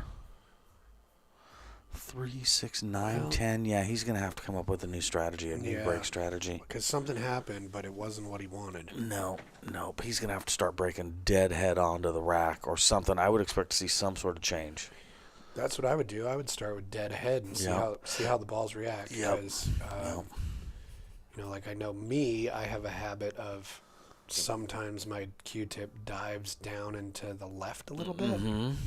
Yep. So when I hit the rack straight on, sometimes that'll happen, and you know the rack won't act like I hit it dead center. Right. And everybody's different. I have a tendency, any game I'm playing, any game I'm getting ready to play, I go find Sky Woodward playing that same game, and I steal his break. Sky Woodward's 8-ball break is amazing, especially 7-foot tables. I like his 10-ball break. I like his 9-ball break. He's got a nice pop break. Yeah, he's one of those players that's, you know, probably underrated. I mean, the people that know. Yeah. But, you know, kind of lives in Shane's shadow. But, man, he's been like the best player on the American Mosconi team. Oh, dude. And I guess, see, because I'm tainted by the Derby stuff, you know, where he goes to Derby every year, and he always does well at Derby. He's one of the big names in Derby, you know, and Shane's there at Derby too, and yeah, I mean, he's right up there, man. Sky ain't nothing to play with. He plays so good. Yeah, I have a lot of respect for his game. He's got a good wife. Yeah, he's a good dad. Right. Good, well-rounded dude. So. I have a ton of respect for any pool player that manages a family, a job, and a great Can pool you career. imagine? Yes. Yeah, it's one of the things I like about Jason Shaw is that Jason Shaw's got a kid or two and a wife, and he often brings them to the tournaments with him. Oscar? Yeah, Oscar, same thing. Yes, Oscar's exactly, going to dude. be up there Exactly. with us at the Seattle Oh, that's Open. cool. Oh, that's cool, Yeah. man. Yeah. Yeah, I think the Seattle Open's my next big tournament. That'll be fun, huh? Oh, guess what? Huh. I got a really cool PNW pool thing jersey from Jam Up. Oh, did you really? Oh, that's cool, man. Looks great, fits great. Oh, that's great, dude. Really happy with it. So I just got my jersey from Hustlin' with all my sponsors printed on it. This is my first shirt sweet. with no patches. Everything's printed on it. Yeah, so I'm pretty thrilled about that, so man. it's just a shirt full of sponsors. It's 'cause just you a got- shirt full of sponsors, dude. Yeah, it is. That's true, man. It is. I'm lucky, man. I swear I've had good reception to that. Thank God. Well, you're a great representative of the sport and the people that support you. So Well, I I'm appreciate not surprised. it. I appreciate it. Well, let's see here. He's got the 4 on the side. Just not over-rolling your position on this 5. You got to be real precise here. I was going to say this is another precise to kind of roll in between the 7 and the 5, right? Yeah. Oh, look Ooh. at that. That was We're some used to 8 to saucy stop. stuff. Yes. We're getting to see some Brookman for real. You know, Brookman is not somebody to play with, man. He plays really strong. He's making some good shots. He bobbled that 8-ball, unfortunately, or it would be 3-6 right now. But, yeah, he's playing good. Anything good on the chat, Jesse? We always have an active chat, man. I'm always surprised Yeah, I and love impressed it. at I how love it. active It's the great. chat is. Appreciate everybody speaking up. Makes this a lot more interesting doing commentary. Oh, very nice. I mean, it was nice to swing around. But about the only thing that could go wrong did. Yeah. If you're in your basement playing pool at 4 in the morning, I think you bank the 6-ball in. But this is not your basement at 4 in the morning, so I would expect to see some sort of a safety here. You know what you do? You call the bank, but kind of stop it. But you also leave yourself a look at the 7. Yeah. So you use that 9 as a blocker. Yep, and it could go rail 8-ball in the corner pocket too, Or it especially if you take that straight angle that you're at right now. Yeah, and if you play it kind of pocket speed, then leave yourself for the 7. The 6 could also go behind the 8.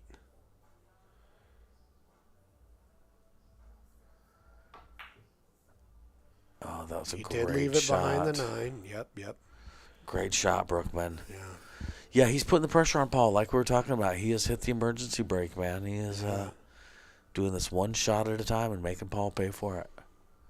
Like I say, I think Paul's going to be really glad he got those first 6 games. Absolutely. This is a tricky one because, yeah, he played it. He took away this lower long rail. Yeah, dude. He's got to go into that right-hand short rail. Yeah. Yes, I think you're right. I think he's got to aim where he's standing. Yeah, that short rail. Use a bridge, use an extension. Yeah, man. And not like it.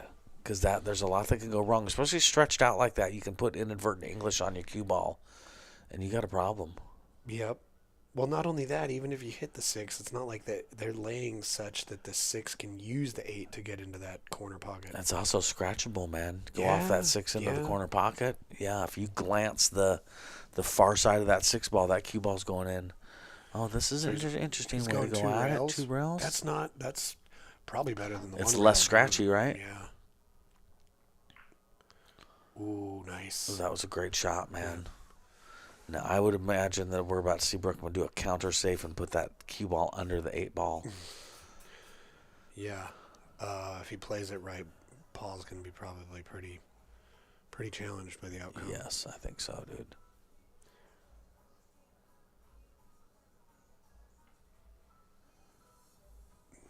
Yeah, we'll see. If he plays it kind of like hit the 6 more full, so it's kind of on the other side of the 7, that takes away that 1 rail escape because the 7 kind of becomes a factor. Yeah. So yeah, like if the 6 follows that line and sits on that bottom rail and the cue ball behind the 8, it's gonna be a tough ball to hit. Yeah. So what I'm expecting to see Brookman do is really jack up. And just tap it. And just tap it, yeah, exactly, and send that cue ball down underneath the 8 and just send that 6 ball as far away as feasible while still controlling that cue ball. But yeah, we'll see. Definitely taking his time. Well, it's a pretty touchy shot. Oh, it definitely I think like it's not touchy in that like you got to get that cue ball to dress up behind the 8. It's touchy not hitting the 6 too hard to leave an easy 1 rail out. There's that jack up. I got a buddy on Facebook right now that watched himself play a match. It's John Evans, just whatever. And he keeps saying on Facebook, man, I watched myself play. I play so slow. I got to hurry up. And I keep writing in the comments, dude, play the speed you're comfortable with. Right. Seriously. You don't have a shot clock. The problem with going slow is when you're sharking somebody. If you're doing it on purpose to shark, that's horrible. Right. But if that's the speed you shoot at, shoot that speed, man. There's no right speed to play pool at. Play your speed. If somebody else finds it annoying, that's their problem. And that's coming from a guy. I play pretty quick, but I don't. It's not fair for me to expect other people to play pretty quick. And like you had said, this is a big shot right here. Well, not only that, like Brookman isn't a slow player, so him taking this much time, it's like, hey man, that just shows us like how concerned you are getting the shot right. Right. He's taking a different approach. Oh, he's thinking off he can the 7, slice it. He's taking it off the 7. But yeah. Yeah, John Evans, Doug exactly. John Evans, exactly. Or he's trying to play the cue ball down there and he's calling it just in case. Yeah, Nicole mentions it. I like our shot better than what happened. I do too. Yeah, Nicole Brookman's great at safeties. Yeah.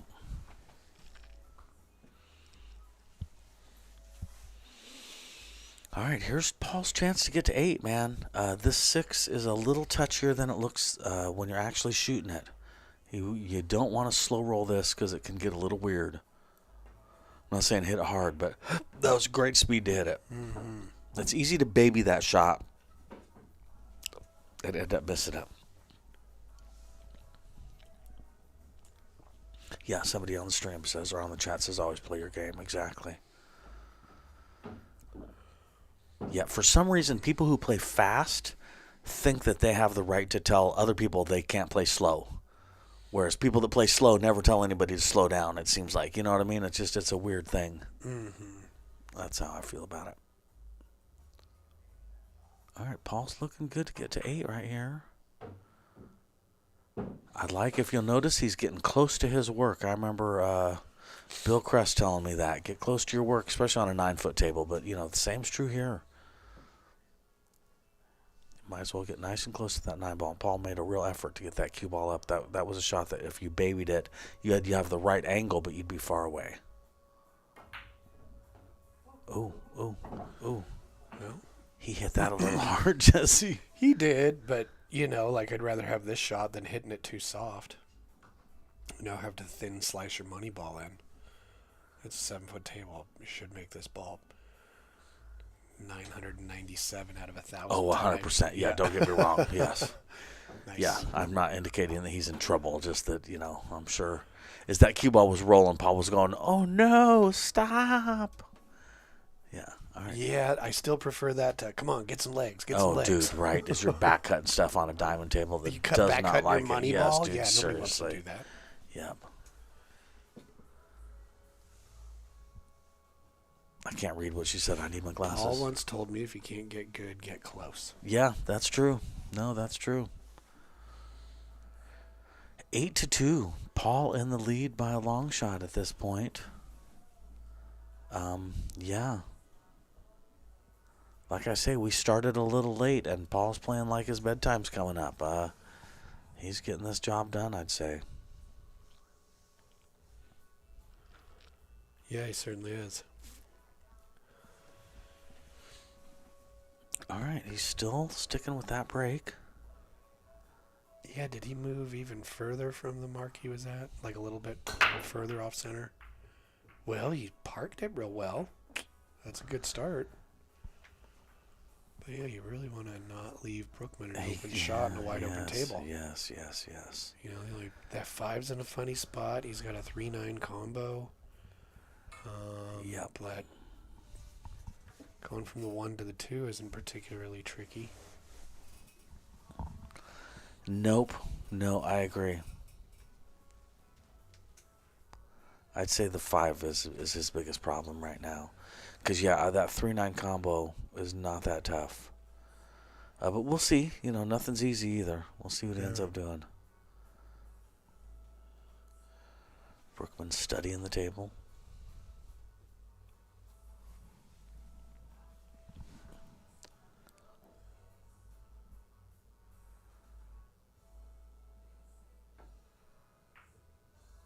There we go. Very nice. Yeah, it'll be interesting. Does he go to the right-hand side of the 7-8 or to the left-hand side of the 7-8? I agree. Yeah, I'm waiting to see what he does. Yeah. Because he could almost go to the right-hand side and go 2 rails and run into the 3-9 and see what he's got. You know what I mean? Right. Or he could use some top left on that 2 ball and leave himself kind of a cut combo on the 3-9. I like that cut combo just because the 3 is going to go towards a more open area. Yeah. Coming to the right side of the 7-8, that 3 is going to come off the 9 and go towards the 10. Okay, now he's showing me something here that he might be sending that cue ball across the table to land where that chalk is sitting. I think maybe he was looking at where the cue ball and the 3 ball go if he does play it that way. No, you might be right. Yeah.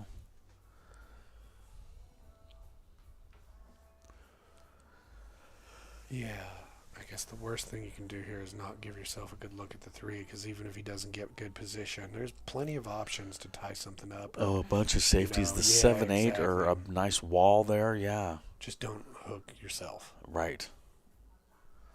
That's what I tell my partners when I'm playing with scotch, and especially if they're a little nervous, just tell them, listen, just don't hook me and it'll be okay. We're playing rotation, man. That means I control where our opponent's shot is next. So it's okay. If I don't like it, I'll just play it safe. Oh, he did the 2 rails. Oh, that was the shot you were talking about? Yeah, that was the shot I was talking about. I like it. And kind of roll the dice and hope that it ends up okay. And if it doesn't end up okay, then you got a safety to play. Right. He ended up definitely okay. This is where we get back to the 5 ball looks tough.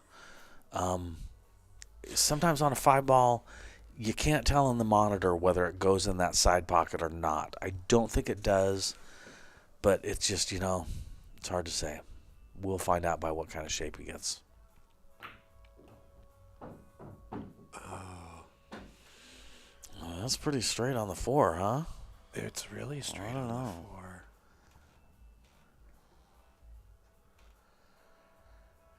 the 4. No. Oh, man. Dude, now that takes some real bravery to send that to. If he's planning on getting shaped to take the 5 to the bottom right hand corner pocket, that is some real precise play. He might be trying to play off the point to get shape on the 6 if that's the case. Or he might. Oh, man.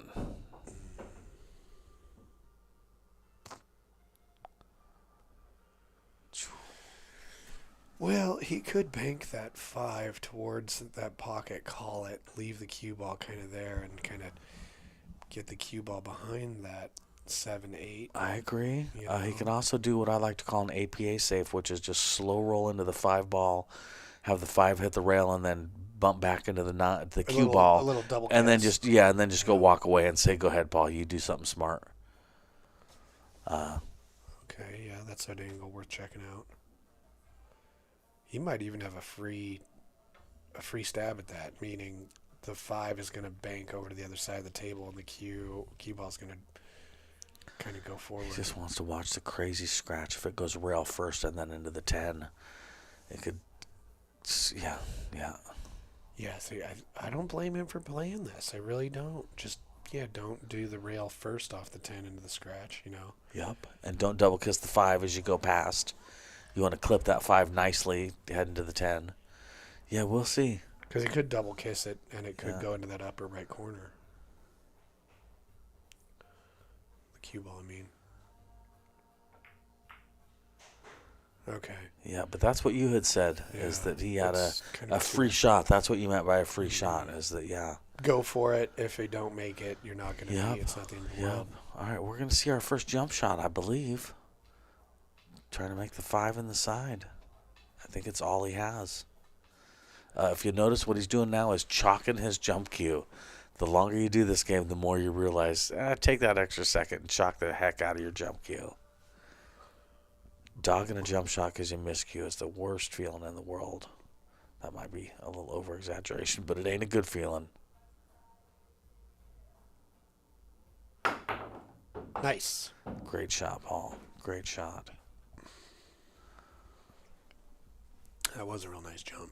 Yeah, all right. I would expect to see a safety here, although who knows? Because the other thing is if he makes the 6 and gets shape on the 7, he's looking good for out.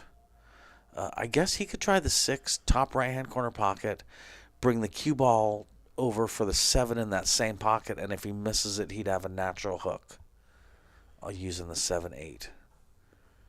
Yeah, he could follow it. Yep. And come up behind the 7-8. But he didn't get the right angle. He's not behind it. Oh, yep. Yeah, he needed to come at it a little thicker. I think playing towards his strengths right now, he maybe should have tried to make that. He tried to make a Brookman-style shot.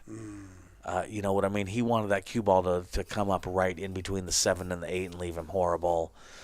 And, it didn't work out. And I think Paul, at this point, is kind of a shot maker. He may have been able to make that 6 easier than getting that safe. But who knows?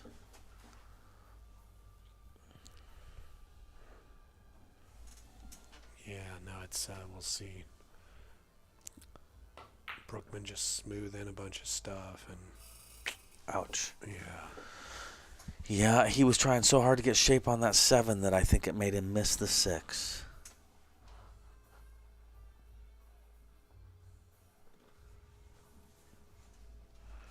All right, Paul has an opportunity here, but this is tough, man. Cutting that 6 ball in is not easy. And I don't know where he's at. Maybe that's his shoe on the bottom right-hand side of the picture. Oh, there it is. It was his shoe. He was hiding from me. He's so sneaky. Yeah, we'll see here. Does he... No, he's playing safe. He's going to try and put the 6 ball between... No. He's not going to be happy with that coming up short. I can't say he jumped on that shot, but I don't think he'd like that shot physically. No. Yeah.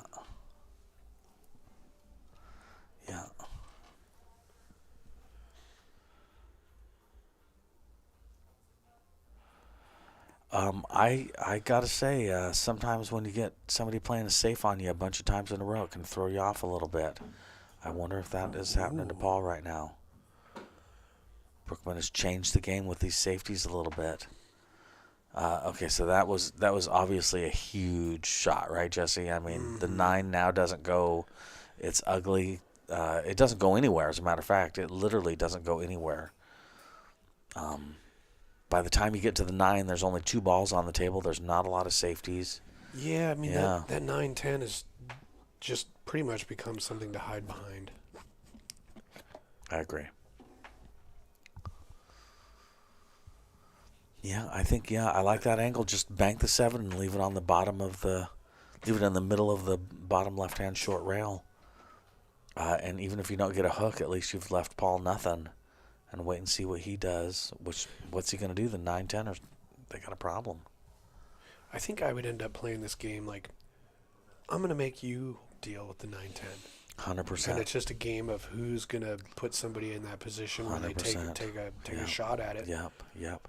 Or I'm going to let you try the hero shot with the breakout. Exactly. Miss the shot, break them out. Right. Do the dirty work for me. The only thing really is if you hit that 9 from the bottom side, the 9 might go towards that upper right-hand corner. So that shot right there reminds me of a kind of a trap hustle shot right there where you're playing somebody for money and you're like, oh, no, man, I meant to get you safe. Darn it. And then, you know what I mean? And then have them make the 7, get barely any shape on the 8, fly at the 8, and now it's your turn again. Right. You know? Basically, I'm saying I'm not sure Paul should make this 7 ball right now.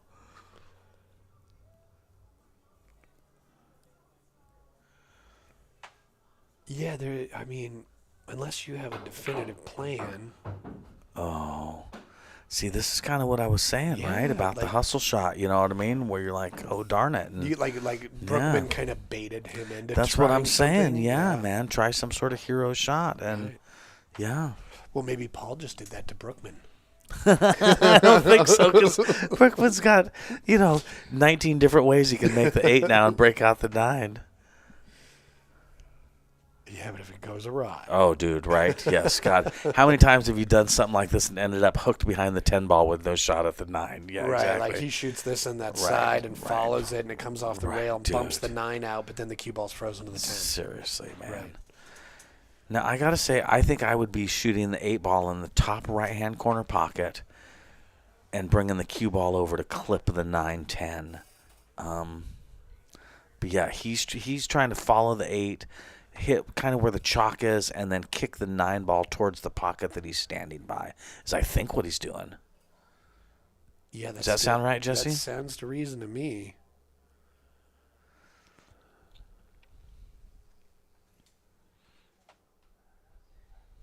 Yeah, I think I might play this a little bit differently. I'd put the cue ball closer and just thin the 8 into the side so it's a little bit more precise on my cue ball.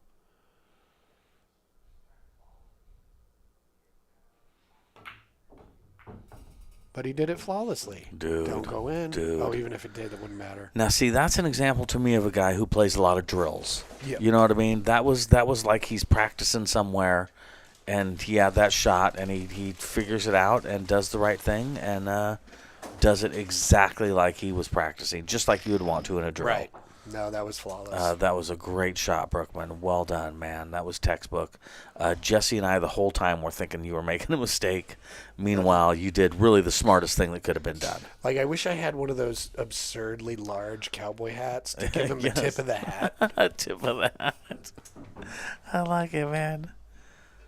One of these days, we got to add a replay thing to this, man. That would have been a replay shot. Yes, that would be great. Yeah. Can you change that music? Bad Boys used to have their replay also set up to record anything that you replayed, so it would turn into a highlight reel kind of almost automatically. We've had a request for a music change. Yeah, I was going to see if I could change it from my phone, but I'll just go in the other room. I like it. All right. Here we go. Brookman's got the break, 3-8. Race to 13. $400 in the middle. Mike D and Jesse Johnson on the mic. PNW pool thing. And that is a Yeti or a Bigfoot If you're wondering what the logo was, although if you're from the Pacific Northwest, you know what the logo is.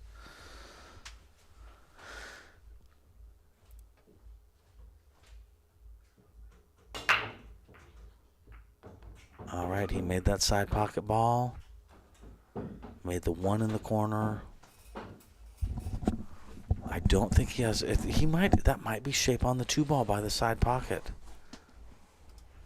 Yeah, he's got shape on the 2-ball by the side pocket. That was a hell of a break. Nice. 2 to the 3 is a little tough, but still, I mean, that's the move right there. That was a great break by Brookman. Be real curious to see. He's kind of taking a look to see if he can use the 6 to arrest the speed of the cue ball. Yes, I like it.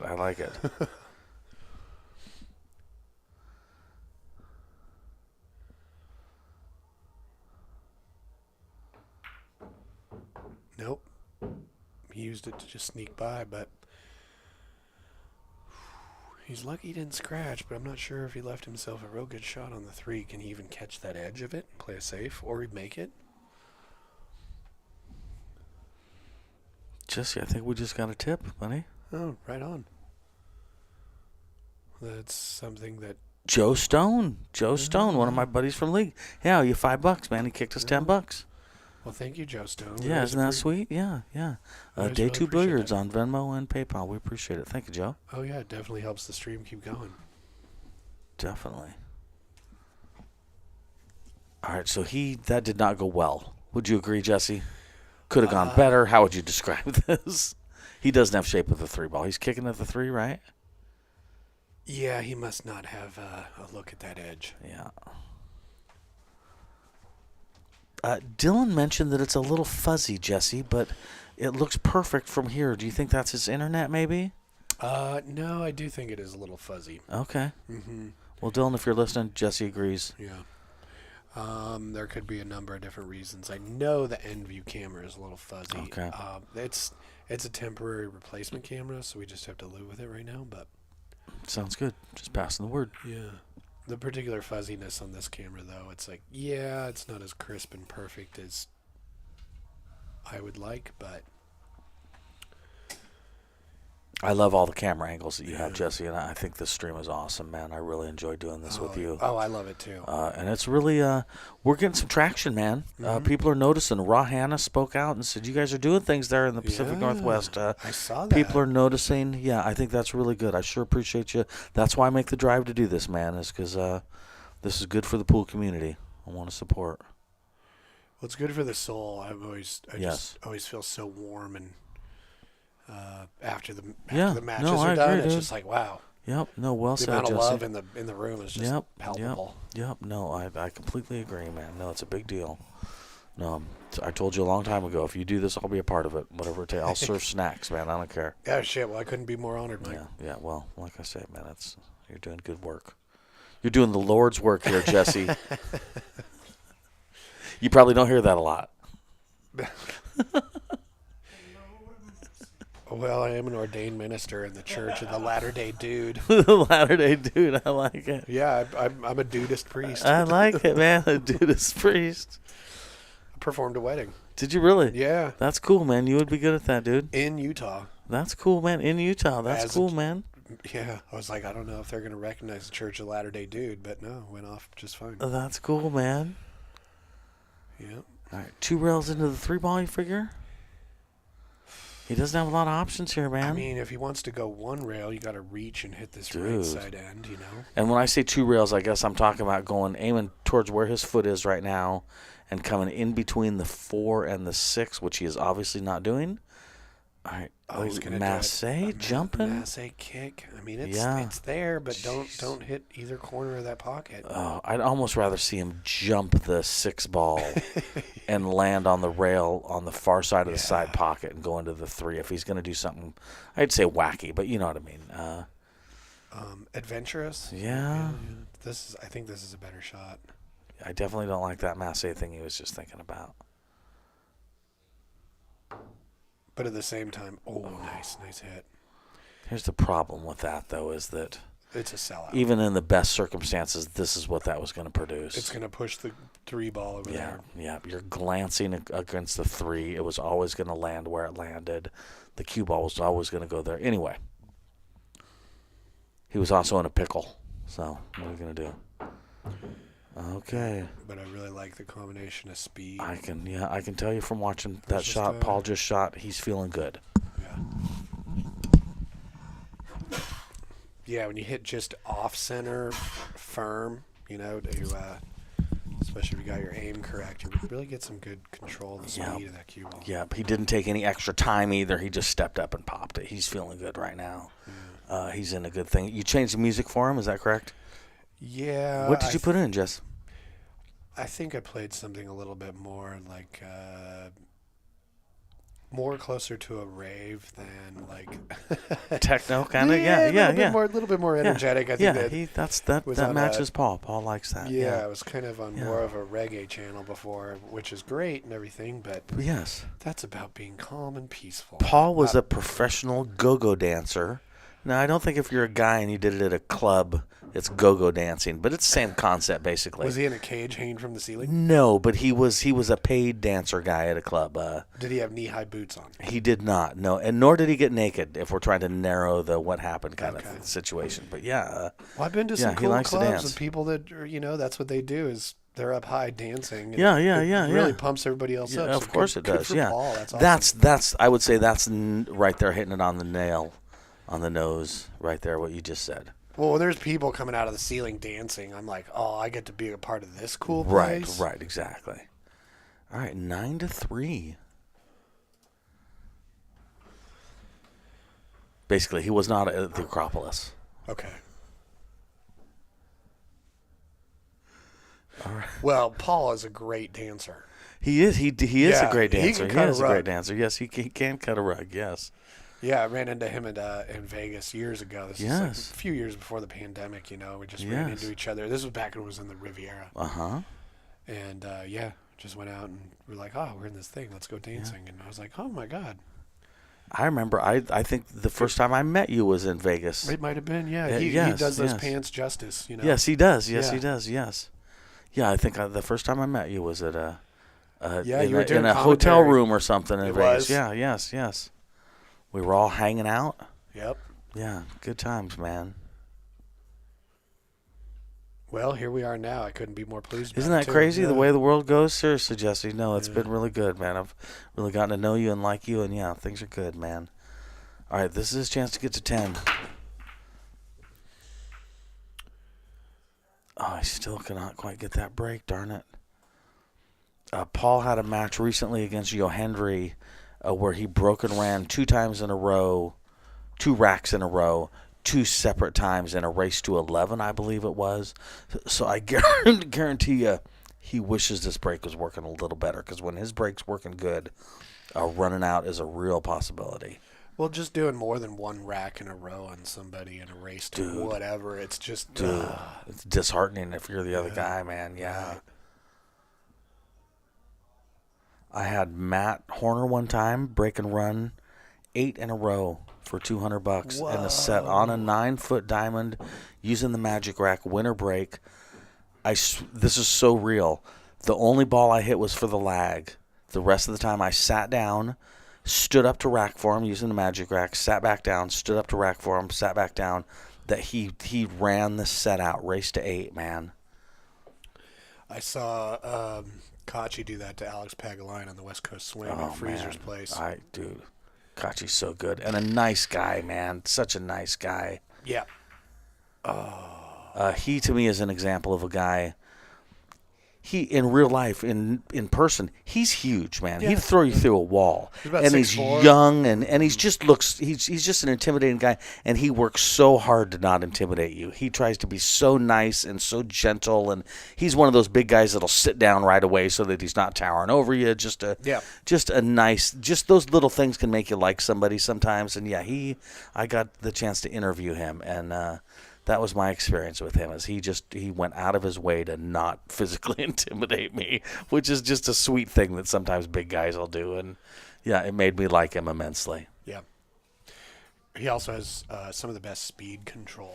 Dude. Well, he's an Albanian snooker champ. Jeez, he plays so good, man. As a kid. He plays so good. I don't know if it's the time you're talking about, but he did that. He ran a set out once, and the interviewer asked him, that was amazing. And he's just like, oh, it's not that amazing. I sometimes I do that. I can run 8 in a row. I run 8 in a row, man. It's just not that big a deal. Right. And you're just like, oh, okay. And he wasn't bragging. He was just like, no, it's not really that crazy to me. 2 in the side. Do you think it goes, Jesse? No, I don't at all. Think he's playing it safe? I think he's playing a rail first safe to try and get the cue ball back over here by the 6. Oh, he was playing the 2 off the 10. Wow. Okay. He plays some creative shots. He did some creative shots against me. Yeah. Well, good for him to see him. Oh, yeah. Michael Jen said He was at that Kachi. tournament. Interesting. Very nice. Oh, that's cool. He was there, too. Yeah. I was living in Phoenix at the time, and it was not too long after Scott opened his place, Freezer's Ice House. Oh, that's cool. Yeah, now it's Mills Modern Social, but it makes sense because all the kids at ASU down in college, they don't know what an ice house is. They were getting phone calls like, do you sell ice? Is this an ice skating rink? What is it? And it was like, no, it's a place with 45 different beers on tap. Yeah. And to us, Scott Frost is famous. Yeah. But let's be real. But In a to college, college if you ask 100 college kids, even the ones who like pool, they're going to be like, I don't know, Yeah, pool does not get the coverage it could, basically. Right. Thank God for live streaming, man. Live streaming has done so much for what I call secondary sports. I remember as a kid trying to record stuff that was on ESPN pool-wise because that was the only way you could watch anything. Yeah. Now, every night, especially the weekends, is just so much streaming. Ooh, that was so close, wow. man. He had to That was a sneak great that by shot, that 5, man. and he No. unfortunately just didn't get the shape on the floor. Yeah, I don't think the 4 goes, right? Well, let's check Maybe it out. Massey with a bunch of left it goes, but I don't think so.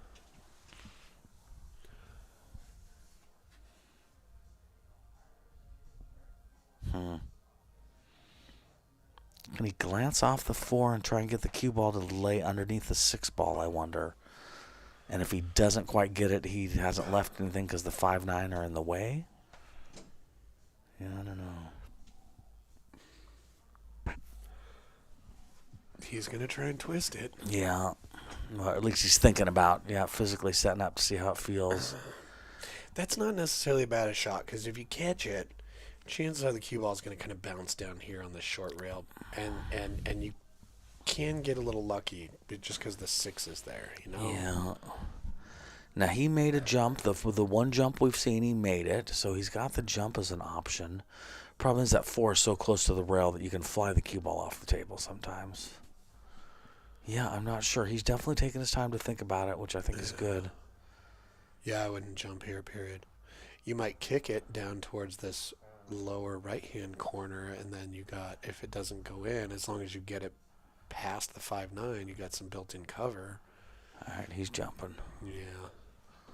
Well, he only has part of a ball to get over, so he doesn't have to get so high getting off the rail and off the tables. But you and I both know this is a little dangerous, right? Oh, yeah, for sure. You want to land before the 4. Yeah. You don't want to bounce and then land on the top. Yeah, so He pulled the trigger quick on that, which is fine. I'm just noticing. yeah. Not a lot of aim went into that, but he may have been physically uncomfortable too, and needed to shoot while he was on balance instead of waiting too long and be off balance. Hard to say. Well, this is why I like these longer races because you get some momentum swings. Because Right. if I'm Brookman, I'm like, oh, he kind of rushed that a little bit. Right. That kind of says, Right. oh man, he's like just wants to seal the deal, and that pressure to be like, I'm so close, why can't I seal the deal? Makes it tougher. Especially from Brookman's point of view, where he's missed 2 pretty crucial shots so far that have cost him a couple games that would have made this 5-7 right now. Right. You know what I mean? Yeah. Mike Stevens, a real good player from Oregon, used to say that in most sets if you make more than 2 mistakes, you're going to lose. You know what I mean? Once you get to a certain level. And yeah, those 2 mistakes he's made so far, which isn't the end of the world or anything, but it's made a big difference, man. It's a difference between 5-7 or 9-3. Right.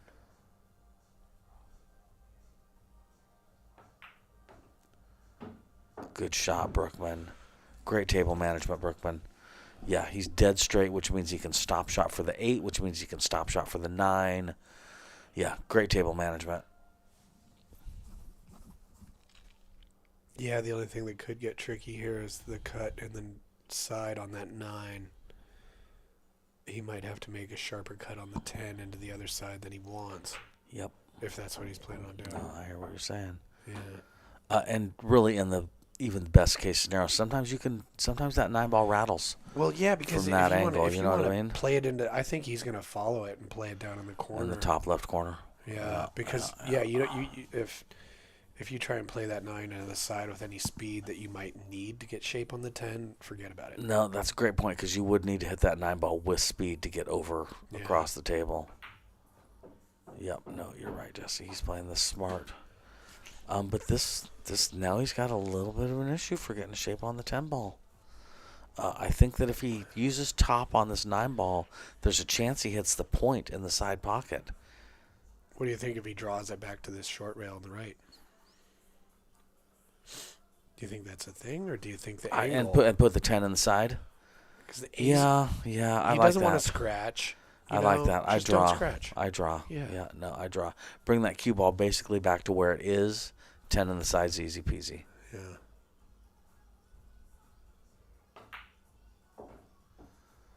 Yep. Yeah, he had to manage that scratch, which, he took his time. He recognized there was an option to scratch, and you don't want that. Now, I would say this shot is not an easy shot, and it's not a hard shot. But it's a shot. Do you know what I mean? This is it's a money ball. Yeah. It's that mid-range, between difficulty that you just can't blink.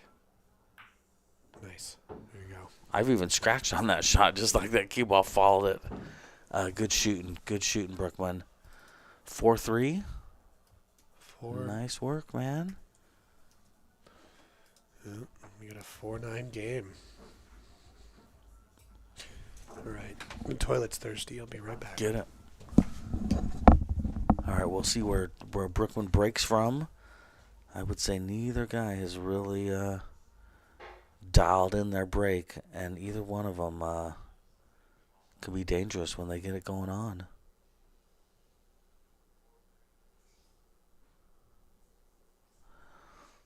All right, neither one has changed where they're breaking from.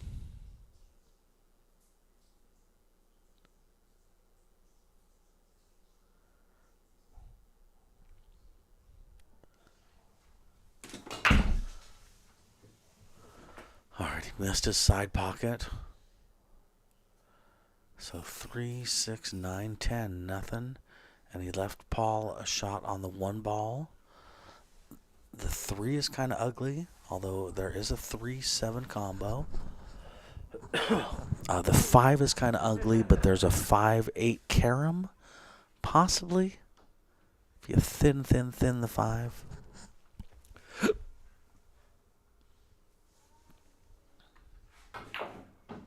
Ooh, boy, he got a hold of that, didn't he?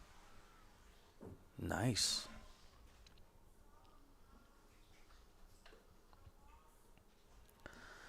Yeah, pull back a little bit on this 2 ball for the 3-7 combo. And after the 3-7 combo, the 3 goes to the bottom right-hand corner pocket. So you want to keep that in mind, if that's what he's doing. Yeah, pull it back a little bit for the right angle. So you think he's trying to get good on that combo? I think so, and then I think he's counting on that 3 ball roll into the bottom right-hand corner pocket. He does not want to hook himself on that 10 ball. So maybe follow with the cue ball a little bit. Yeah. Oh, brutal. That was a built-in. Yeah. Brutal. If you're gonna miss it like that, though, right? I would like to watch that on a replay. I think he again got down quick, pulled the trigger quick. It turned out okay.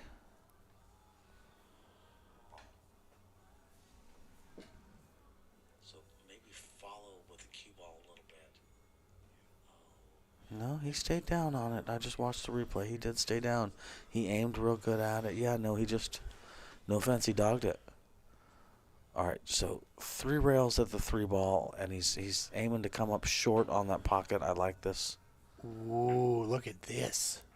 Oh, it was a good shot. Yeah, it was a real good hit. Yep. lengthened out farther than I would have thought. I thought he aimed it really good to come up short on the pocket. Do you think that it lengthened out like new cloth lengthened out? I do, Jesse. Yeah, I do. Well, it is only 3 to 4 weeks old. Yep. And on a home table. This isn't 3 or 4 weeks old at Colby's or something, you know what I mean? Or at Chinook Winds on the tables. You know, this is, yeah. Well, we've had 3 matches on it and daily play, so. But I do clean. You're talking about 200 games, too, really. You know what I mean? Yeah. I mean, it gets cleaned regularly, so. Yeah, that makes a big difference, man. Get that chalk dust off of there. All right, this is a chance to get to 10 if he can figure this rack out. It's a big opportunity here.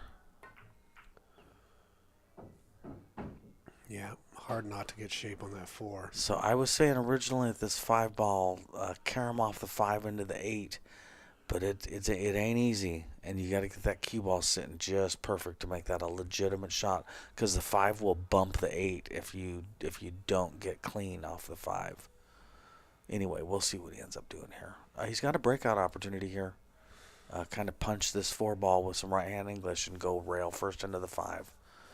We'll see. Yeah, that would work out. I think the 5 would stay near the side, and the cue ball would probably be in a place where he could shoot it in there. 8 goes into the 10, as long as it doesn't tie something else up. He didn't go for the breakout. Okay, so he likes my shot of the carom, I believe. Unless he's safety in, huh? Thin the 5 and make the 8. Yeah, that's what I'm saying. The carom on the 8 ball. Yeah. Just breathe on the 5 ball, basically. Though the 6 will stop it. I think that's a great shot. Yeah, or 6, or it'll knock the 6 into the 10. Yeah. Look at that. Great shot.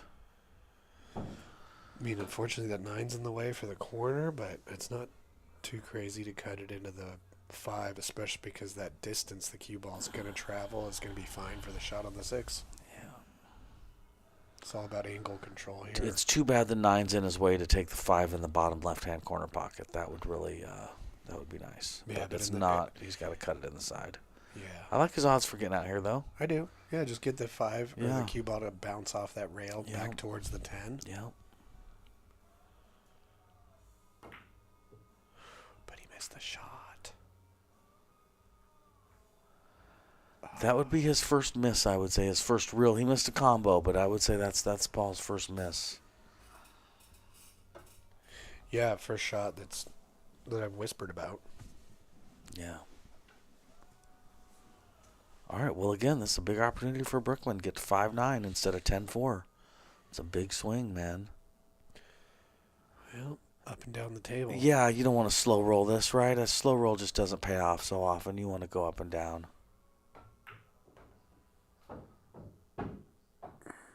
But you got to control the angle that it goes up and down at. He didn't control it. Those are tricky because you got to like a little bit of inside, but too much, and it's easy to do too much. Yep. You know. I think he's got to cut this 6 ball to the bottom right-hand corner pocket, man, and just hope for the best. Yeah. Well, let's take a look at this view. Look at that cut. Jeez. Yeah, and look at what the cue ball does afterwards. Basically, the cue ball's probably not going to touch the 7, and it's going to head up table towards the left-hand corner pocket. You're not going to leave yourself anything great. I think he plays Things just safe. got tough, man. You try and leave it on the second diamond on the lower rail and put the cue ball into the 7. Yeah. I mean, that's a real turkey shot. Yeah. But so's this, right? Yeah. Yeah, so's cutting it in and crossing your fingers. So we'll see. Yeah, you cut it in, you might hit the 10. So far, Brookman has erred on the side of caution. Oh, that was not it. Well, that went Paul's way. Mm-hmm. So I would say either pop stop shot or kind of some top left on this. We'll see what he likes. Yeah. I'm surprised he hit it that hard. Well, that just guarantees it's not going to roll off. Yeah, that's the thing, is it's possible to miss that shot, man, as silly as that is. Yeah. Looking pretty good. Well, he got a reprieve from the governor on that shot, man, or on that game. He did.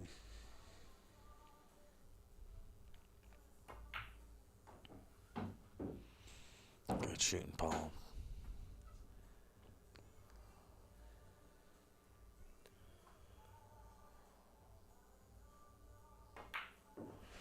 Very nice.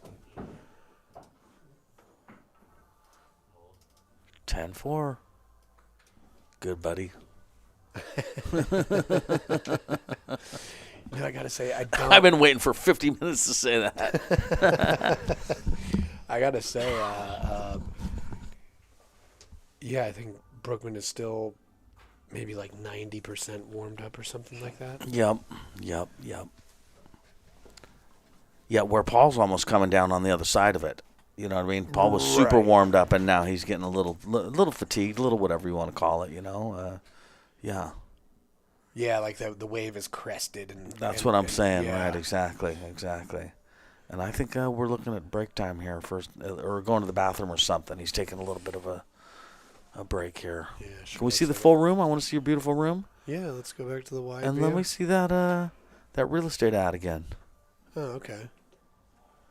That's cool. Now is the time, isn't it, man? It really is. Yeah. No. Well, that's great. yeah, give Stephanie a call because, yeah, we're going to look at a rate drop in September. And like I said, if you haven't bought a home, you're curious about getting into it and seeing what you can do, what your plan might be, she's a great person to reach out to and go, hey, this is what we're making. This is what we might be able to put down. What are we looking at here? What's our time frame? She's helped out a lot of people with that, and she likes to find those programs because there's a lot of programs out there for people depending on their situation, and she gets a thrill out of trying to help people out like that. This is also the end of the summer season a little bit, and people who weren't able to sell over the summer, I'd say might be getting desperate, but they were hoping to sell, you know what I mean? Selling in the rain is a little more difficult, right? Everybody's just been kind of waiting because of the interest rates, because it's like whatever interest rate you've been locked into before, you can't make a move now because you're going to lose money. you know? But that interest rate's going to come down, so. Right. Yeah. So I had a question I wanted to put to the people here, and that is, let's go up here. So we got this deer over here in the room. This camera doesn't move as quick as the other And a one. jackalope too, right? Yeah, we got 2 jackalopes and a deer. Right? I So guess. I'm kind of I'm waiting to see where you're going with this. I want to hear what people suggest we should name those. I like it. Yeah, what should we name the deer and the jackalopes? Send us a message. Get at us in the chat.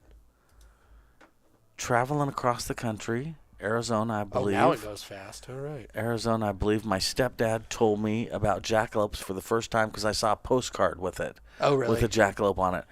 And he told me all about them. And later I found out that maybe they weren't so real. And I was so mad at him for lying to me. I took it so personal.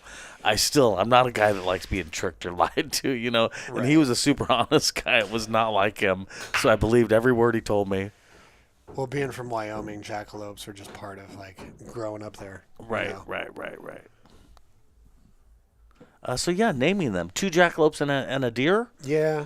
Tell me the story of those. How did you get them? How long have you had them? Well, the jackalopes, obviously, I'm from Wyoming. Got to have some jackalopes. Okay. The deer, though, we got at a curiosity kind of vintage shop out near the Washington coast when we were out there looking for uranium glass for the cabinet. Oh, that's cool. Okay. And I saw that deer, and I was like, that's our friend. So. That's cool, man. Oh, nice little dog. That's the APA safe I'm talking about. Yeah, but in that situation, it works just fine. I mean, Yes. Paul Oh, of course. Yeah, Dude, Paul- yeah. Yeah, no, I mean, do There's what you gotta times do. it's the right shot, man. There's times that simple is better. You know what I Yeah. mean? Yeah. He's going to get back to the table, but he might find himself Right, behind this right. 4-ball.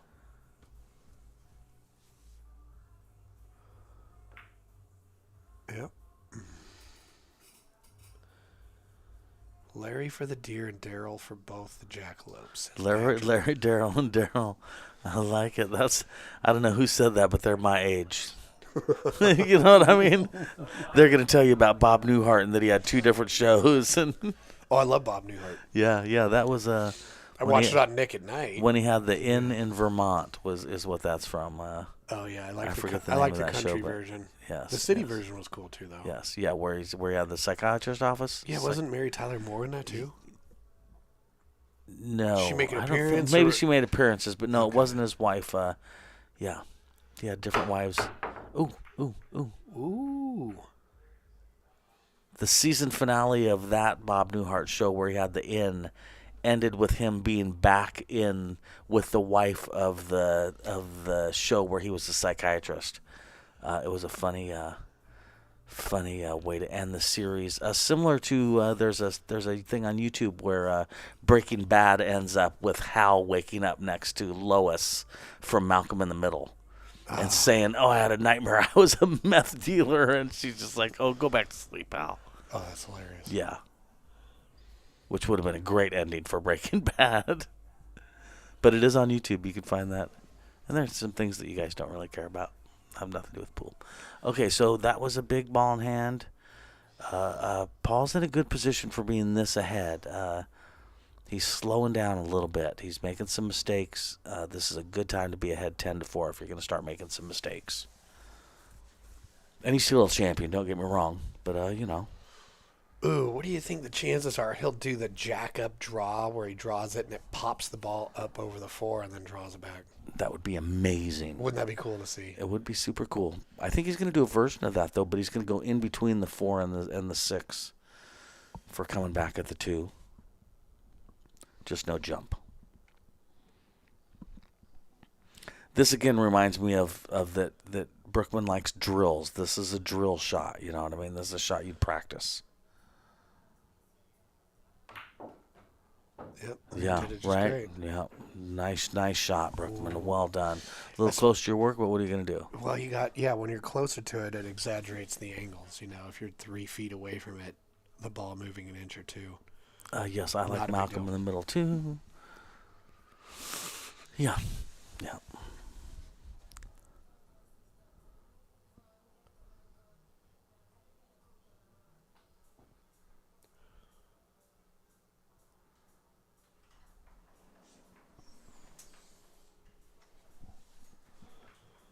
Ooh, a little soft. A little Oh, my gosh. smoothed it. Look at that shape, though. No offense to anybody. They maybe should have started earlier. I think it's getting late for both these guys. You think? Maybe. Well, What time is it? 9:45. Yeah, I'm telling you. These guys are both in their 50s. Maybe Brookman's a little younger than that, but yeah. Some late night pool. No, I think Brookman's in his 30s. Is he really? Yeah.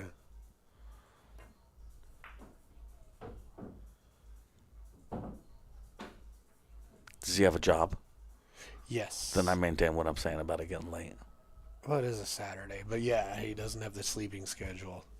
He's not a late night pool player like I see these guys shifting down like a like a semi truck going up a hill. Okay, that's what I'm saying. Yeah, whatever the reason is, maybe it's the solstice or something. I don't know, but I'm telling you. Okay, great combo, Paul. Right. Shake it off, man. Get you a cup of coffee and make this happen. All right, I like the odds here. Straight in on the get straight on the 6. Followed a little bit. Leave yourself 7 in the side. Oh, that was too much. I thought he would have just done like a little stop to the side. Oh, he tried to do a lot with that instead of a little. Well, he's no stranger to dealing with this shot. No, he's been making balls good too. He's got to make this. I mean, this is a stun shot to the bottom rail, and then you have it in that upper corner. Yep. There we go. Great shot, Paul. Way to salvage this, man. Bear down, get to 11. You'd be 2 away from winning.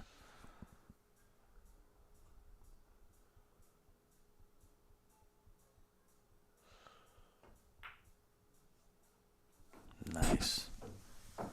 Yeah, and I would still say at this moment it's not out of line for Brookman to make a comeback if Paul gives him a window. Oh, of course not. No, You know. I completely agree.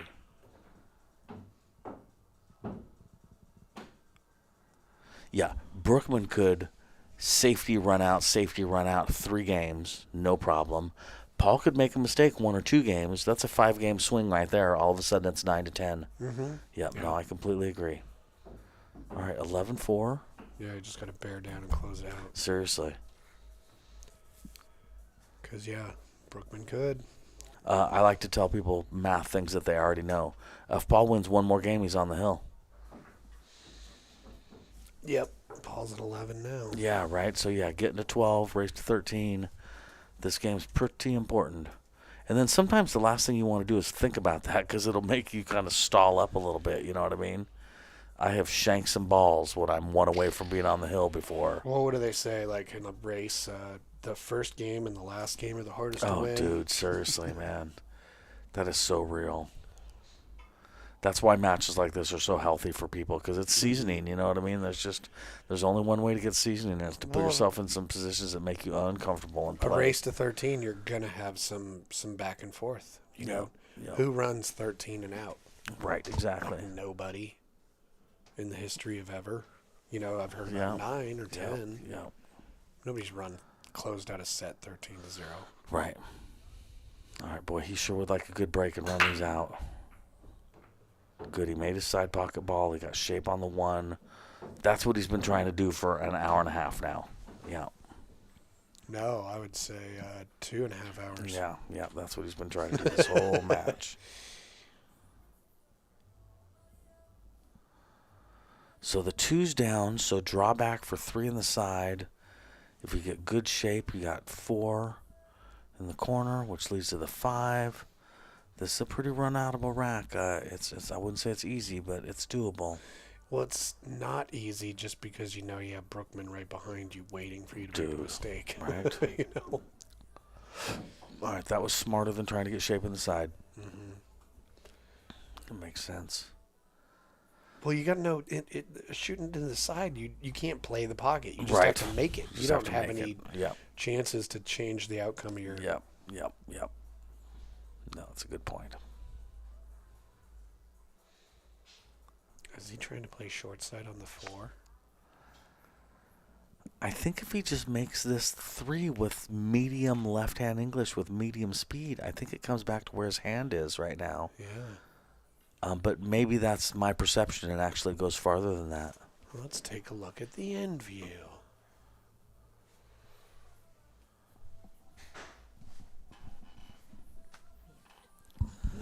What?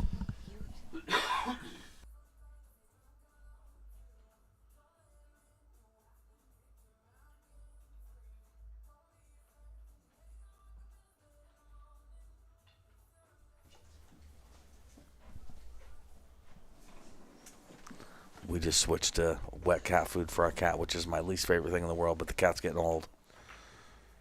Yeah, I got this. Ooh, great shot, Paul. That was a great shot, Paul. That's what I'm saying. Shake it off like Taylor Swift. Make this happen, man.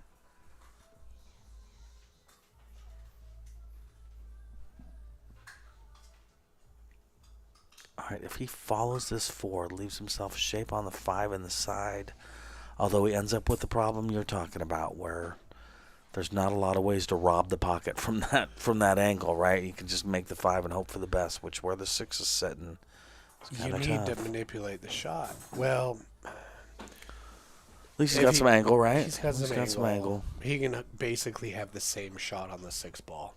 Yep. Yeah, bring the cue ball back to kind of where it is now, right? Make the 6 on the side. Maybe a little deeper, maybe where his hand is. Ooh. Oh, he went the other way. Wow. He did that with inside. Wow. All right. Hey, that was pretty smooth, man. Yeah, I like it. If with some left-hand English, he can now leave himself a shot at the side pocket in the bottom long rail. You know what I'm saying? Mm-hmm. Or he can even follow it and bounce off that bottom rail and do it. He did that's the the first safer option, way to do it. Yeah. Now he's got a good angle. Just roll forward so he can take the 9 in that upper side. Totally. Which will leave him the 10 in the bottom left-hand, or the top left-hand corner pocket. You know what, Mike? Tell me. I got to say, his odds of being on the hill are pretty high. Oh. Well, this is the one thing you didn't want. You didn't want that. You don't want to bump that 10, but fortunately, he's at an angle. If he does bump it, it's favorable. I think he's got to draw it back a little bit and leave himself shot on the 10 in the top right-hand corner pocket. Either that or he's got the right angle to hit on the right side of the half of the 10, which would... And not scratch, yeah. Yeah, and put him in a good shot. You don't to want shoot to go the 10. off the 10 and scratch. We'll see what happens here. Yeah. I think he's doing... Yeah, He did what you said, basically, which now... Yeah, he's not quite staying down as much as I would like, and I think that might have had an effect on how this came out. I think if he had hit that a little calmer.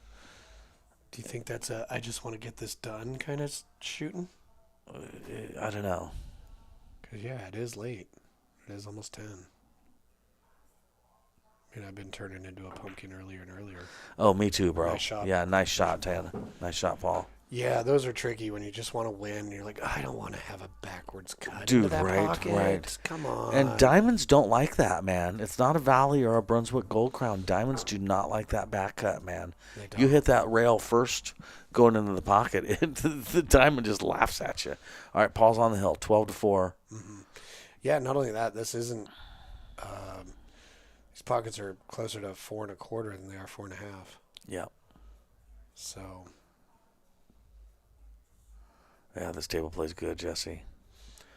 Looking forward to tomorrow night, man. Banks ring game, that's going to be so cool. That's going to be a lot of fun. Yeah, you like my idea of the first people to get out are the commentators? Yeah. If they're willing to, you know what I mean? Right, I know for me, right. if I'm first out, I'll commentate. Mm-hmm. Yeah, me too. You know? I don't plan on being first out, though. Oh, man. I'm talking to Tom Moore last night or a couple nights ago about it. And, you know, we like our odds because we're banking a lot, but I'm really talking about, you know, it's a ring game. You don't know what shot you're going to get. Right. There's 5 other people in the ring game, so it's going to be a while before you get a shot again. These guys all play good. You know, all of us play good. I kind of think anything can happen. I feel that way, too. All right, Paul, what do you got here? Do you think he goes for this bank on the 1? Dude, if I'm gambling, and this just makes me happy, this is just what I do sometimes, I carry him off the 1 into the 10 ball for 10 in the corner. Just to freak my opponent out, man. Yeah, I think he's going to bank it. Oh, that's interesting. See, so I was kind of thinking like deadly. He could hide over there, you know, just to twist the screws. Yes. Now that could have turned out a better hook. But I guess he's got him, right? Can he go rail first into the 1? I'm just trying to figure out. Bottom rail is what I'm saying. Into the bottom side of the 1 ball. Oh, well, we'll find out. I'm curious myself. I'll tell you what he can do is jump the edge of the 7 ball. Right. And hit the 1 ball. If nothing else, he could easily jump that. Just the edge of the ball. Yeah, but I have a feeling he can go. Yeah, he's going rail first into the back of the 1. He just called the 1 to the bottom left-hand corner pocket. I don't know what kind of future he has on the 2 ball if he were to make it. So my guess is he might be playing this a little wide, but just calling it there in case. So the cue ball stays and he's using the 8 as a blocker. I hear you. Yep, no, I hear you. Creating some distance, leaving him basically nothing.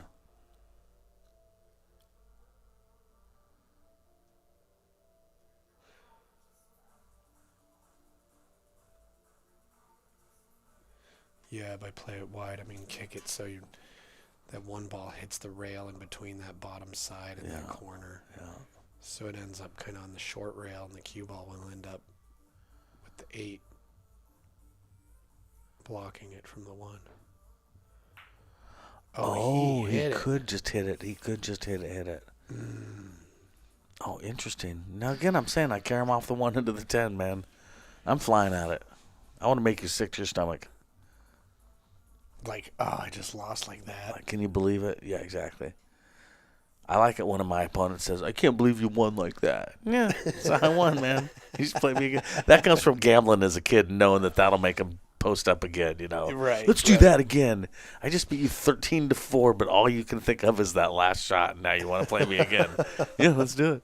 He just rode the 10 the whole time. I did it once, the last game, but sure, wreck him. Yeah, it's like the sunk cost fallacy. Yes, right? Yeah, you've talked about that a few times. No, that's real, man. It really is. Yeah. People's logic can go out the window sometimes, you know? Well, when there's emotion involved, it generally does. Yeah, dude, exactly. Yeah, so if somebody's trying to upset you, why are they doing that? Right, exactly. Why are they trying to get you mad? Yeah. Do you think they might have an ulterior motive? Yeah. Especially when it comes to action and gambling and stuff, yeah. All right, banking 1 to the 9.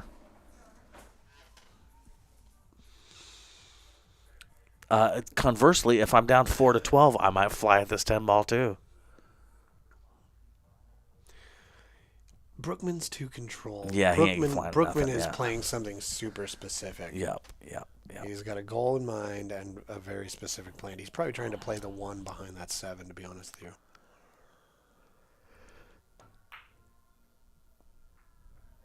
you. Yeah, he was. I mean, that's not so bad. He's going to get back to the table at a 90.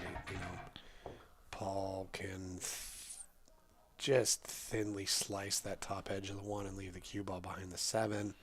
And the 1 ball is basically where the 4 is right now, so that's a shot. I think he's taking the 1-7 combo.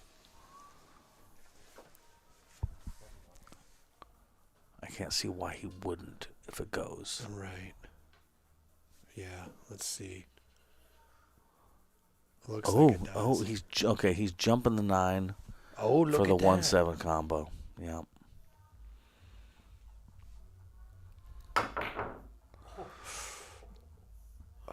Oh man, that rolled his way. Sure did. Yeah.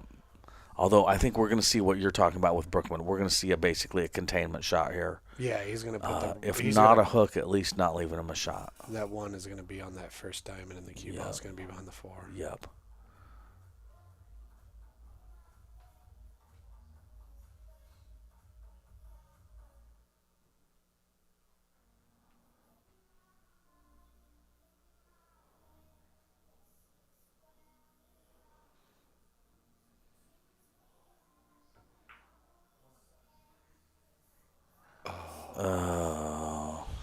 Those are so annoying when it's just like, you put energy into the cue ball and you need a certain percentage of it to go into the object ball and a certain percentage to stay with the cue ball, and you get it off by like 5% and something like that happens. Yeah. Instead of 45, 55, it's 50, 60. It's a hard thing to describe, but all pool players know exactly what you're talking about. Yes. Right. Yeah, to get the cue ball to go that far, unfortunately, the object ball is actually going too far, and he did the math wrong. I assume he's riding the 10 ball. Oh, no, the 3 ball. Nice shot, Paul. Nice shot.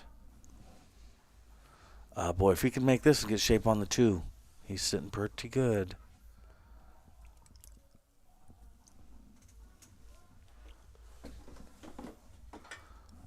I don't know what that thumbs up means, Jesse. Yeah, I don't know either. People just hit it and it shows up on the camera.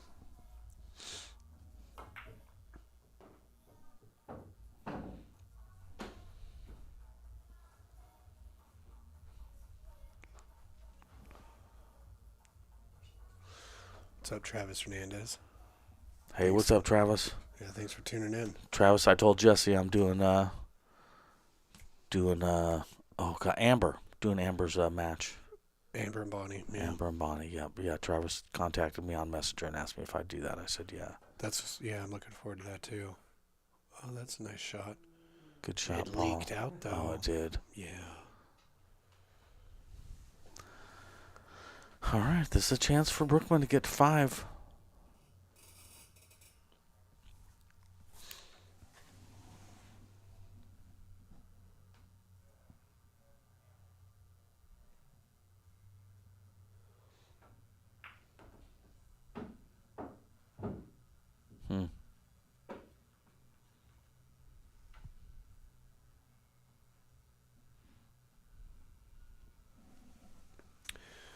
Oh, we got Stephanie's parents in the chat. Oh, that's very cool. Yeah. It's really awesome. Are they in Oregon? They're just down the street. No way, really? Yeah, that's so cool, man. We can ride our bikes over there and hang out with them. Oh, that's awesome. so cool, dude. That's awesome. It really is. Yeah. No, Yeah, another reason this place is great. It's that's wonderful, Jesse. Yeah. in between all Stephanie's family members. Yeah. We share a property line with Angie's mom, and it is pretty wonderful, man. We have coffee 3-4 days a week. It's really special. It's I refer to it as a snapshot in time, Jesse, because it ain't always going to be like that. You know what I mean? Absolutely. Yeah, these are special times when you can do that. Well, when you feel good about something, just really soak it in, because Yeah, seriously, man, that's real. all you can do. Yep, that's real. Nice, Brookman. On this shot, I like to go outside left-hand spin and just go 3 rails. Me too, Jesse. Me too. You know, Me because too. you're not going to scratch. It's the Tor Lowry thing, too, of coming into the shot. Yeah. Instead of trying to drop back or do anything crazy, you just go around like that, and you're coming into the line. You know what I mean? Just like that. You kind of can't screw it up. Yep. He could have even used more English on that and gotten it closer to the side pocket without really worrying about scratching. Because, really, where does it have to be before you're frustrated with a shot? Right, On that dude. shot, you have to way overhit it or way underhit it. Right. Nice. Great shoot. Good shooting there, Brookman.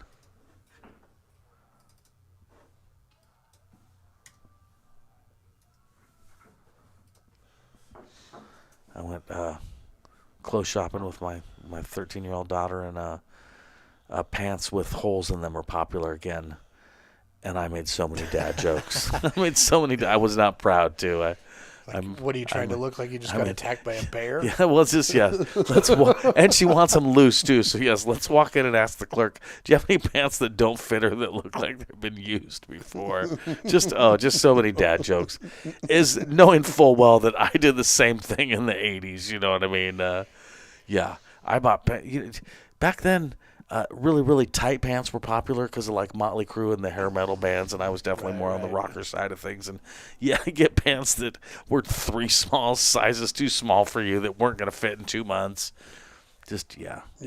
Anyway, that's my story. Well, it's interesting to be the age at which you understand your folks. Right. Oh, now I get why they were making fun of me. Oh, Jesus, yep. I remember getting haircuts and my stepdad being like, did they cut your hair? What did they do, man? They took nothing off of your head. Being like, yeah, whatever. That was a great break, but he would have rather made something. Okay. This is Paul's opportunity to run these out. I say that just because I'm so used to Paul running out. If there's no major problems, I just kind of always expect Paul to run out. Yeah, there's a shot where you can pop this and get shape on the 2 in the same pocket. That's what he did. That's it, too. Nice shot, man.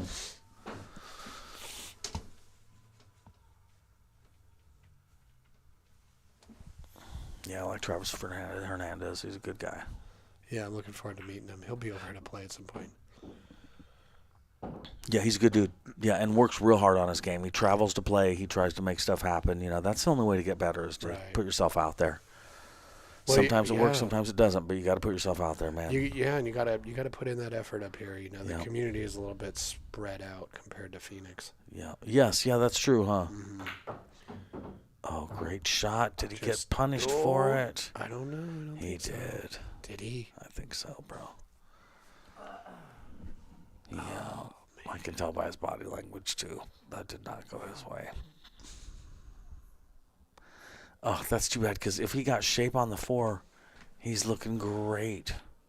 What a cool room, Jesse. Oh, I love I like your room, man. Well done. Well, if it brings as many awesome people here as it has. It's paid off, hasn't it? It's paid off. I felt like that when I had Day 2 Billiards and so many people came over to play, and it got to be kind of a legendary place. Yeah, I just thought, oh, that's cool. A cool thing I was able to do for the community. Mm-hmm. And, super proud of the room, That's a cool shot. I was just going to say, that'd make a good photo right there, man. And just don't tell anybody you missed it. When people look at the photo, be like, yeah, and I nailed that shot. We can go back and grab that still. Prove I didn't. Yeah, no, seriously, that was a great. The lighting on him, everything looked really cool, man.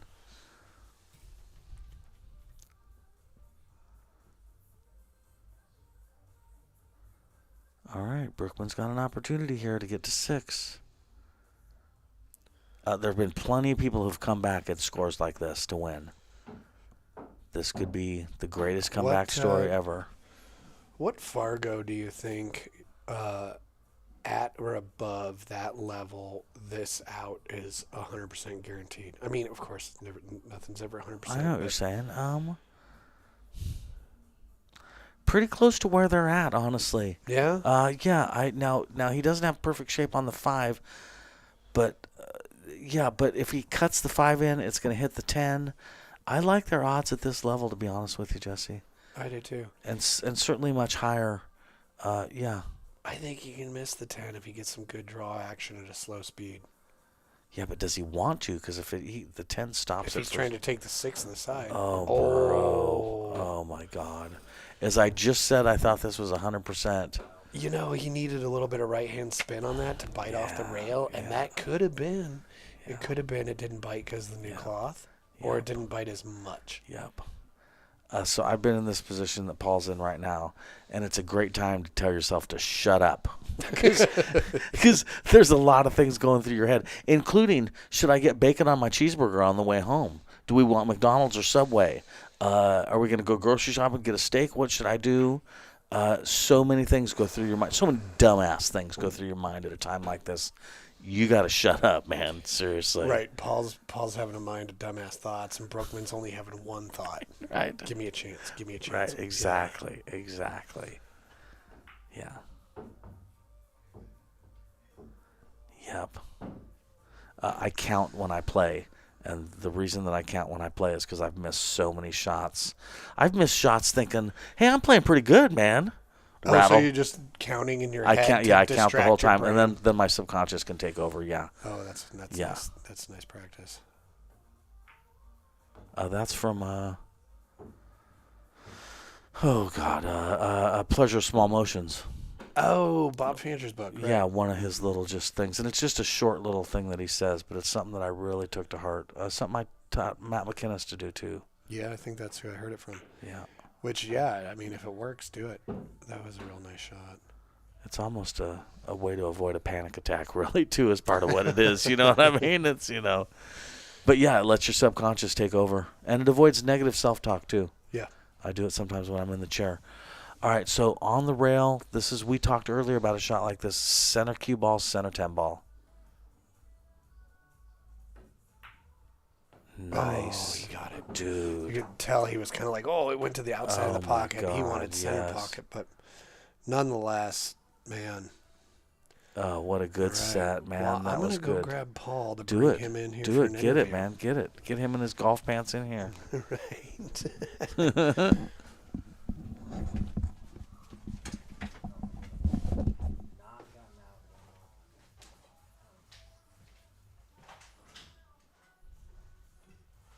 Ooh, great match. Thanks. You don't. When you're ready, hop in there for an interview. You're an interview after him. I'm going home. You're going home? I'm going home. All right, man. Well, fair enough. That was. Oh, this is that Ernie Amori. Oh man. Very nice, guys. Terrible. Well, they played a good match. Well, Well, you didn't one say you person showed played. up. That is Dom. I haven't taken Cordova, maybe is his last name. I'm not sure. One of my favorite people, though. Such a nice guy. It's not. Did you feel like you should have been competing more recently? Or? Yeah, of course. Hey, Mike D. Dude, Paul Marquez, how you doing, man? Hey, Mike D. You came out to a great start. Was that 6-0 at the beginning? Yeah, man, that was a Great start, I man. controlled the table there. Yes, dude. And then there was a couple times where I kind of crashed into stuff and it worked out and I got out. So, you know, you're nervous in the beginning. But you had to fade Brookman putting on the emergency brake and playing safety run out game on you. He played some great safeties on you. He tried to change up the game. You know what I mean? And he slowed down a little bit, and you know that could just be his style, and it is tough to fade. And you know, I it's think funny. It when doesn't matter how big of a lead you have. Yeah. You're always concerned that Of 'cause, course. I mean, he plays so Dude, good. people come back, bro. I mean, he Yes, he win a breaks and break. runs out. Yes, you know. exactly. Now I know the times that he slowed down. I think he was being extra careful. I think he screwed up his rhythm though. He slowed down and then bobbled a couple shots. I think he got out of rhythm by Well, that what are you slowing gonna down do? a couple times. I mean, if I get rolling, you got to put me in my corner somehow. So dude. you got to choose what. Dude, later on in the match, you had some bobbles. Do you attribute that to it's getting later in the evening? What do you attribute that to? Yeah, you know, it's a long set, and We started late at 7:30, right? and you come out with this fire, and, Right. And then it does wear you down a little bit. Of course, yeah. dude, it's endurance, Yeah, right? you're, That's you're the trying thing, to man. stay focused. Race to to 13 ain't race to 6 or 7 too, and right? How often do I do this? Dude, really? right, I don't exactly. do this ever, so it's- exactly, man. it's, Yeah. And I felt tired all day too. I mean, not. I trained with Jesse yesterday. Right. And I played straight pool with Danny Dude. to get ready for this. Today? No, yesterday. No, but and previously. then today Okay. I was like, Dude. oh my god, I'm so tired. So Why did worn I out, do that? dude. Pool wears you out. You know. Well, you played great, man. Your break never quite worked on you. Yeah, right at the end. Right. Thanks, Brookman. Take care, buddy. Yeah. I was talking on the stream saying you did a similar thing with Johendry and broke and ran 2 times in a row, 2 separate times in a race to 11. Is that what happened here? Or No, that was against because Johendry, and I was saying I bet you were dying.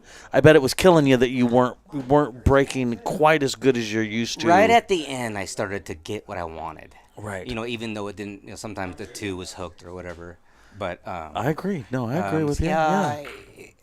Sometimes you hit those too hard. And I'm not saying you were breaking bad. No, you just weren't breaking great, man. You weren't getting shape on the lowest number ball on the table. Weakness, you know what I mean? It's something I need to work on. So, dude, well, I saw you breaking great against Johendry, and it paid off big time. I'm so used to seeing you run out that I know that getting a good break is a big deal to you because your odds of running out are good, man. Playing safe first, dude. You know. Well, you played great, Paul. Well done. You. You got the cash, $400. Yeah, man. Man. It was a good time. I'm glad. You know, sometimes on live stream, you know, you suck. Dude, you know, bro. So I'm glad I didn't suck. Bro, yes, exactly. And thanks a lot for doing this, Mike. Yeah, definitely, man. Ring game tomorrow night, right? Yeah, I'll see you again. Yeah, ring game. Banks ring game, dude. I'm sleeping in and then coming to get you guys. We need to rent a room at Jesse's house, bro. Hey, good playing, Paul. Thanks, proud of Mike. you, man. Right, yeah, well you, done. Love you too, brother. All right, bye. Thanks, everybody, for tuning in. We appreciate it. Jesse will be in here in a second, I assume, to talk us out.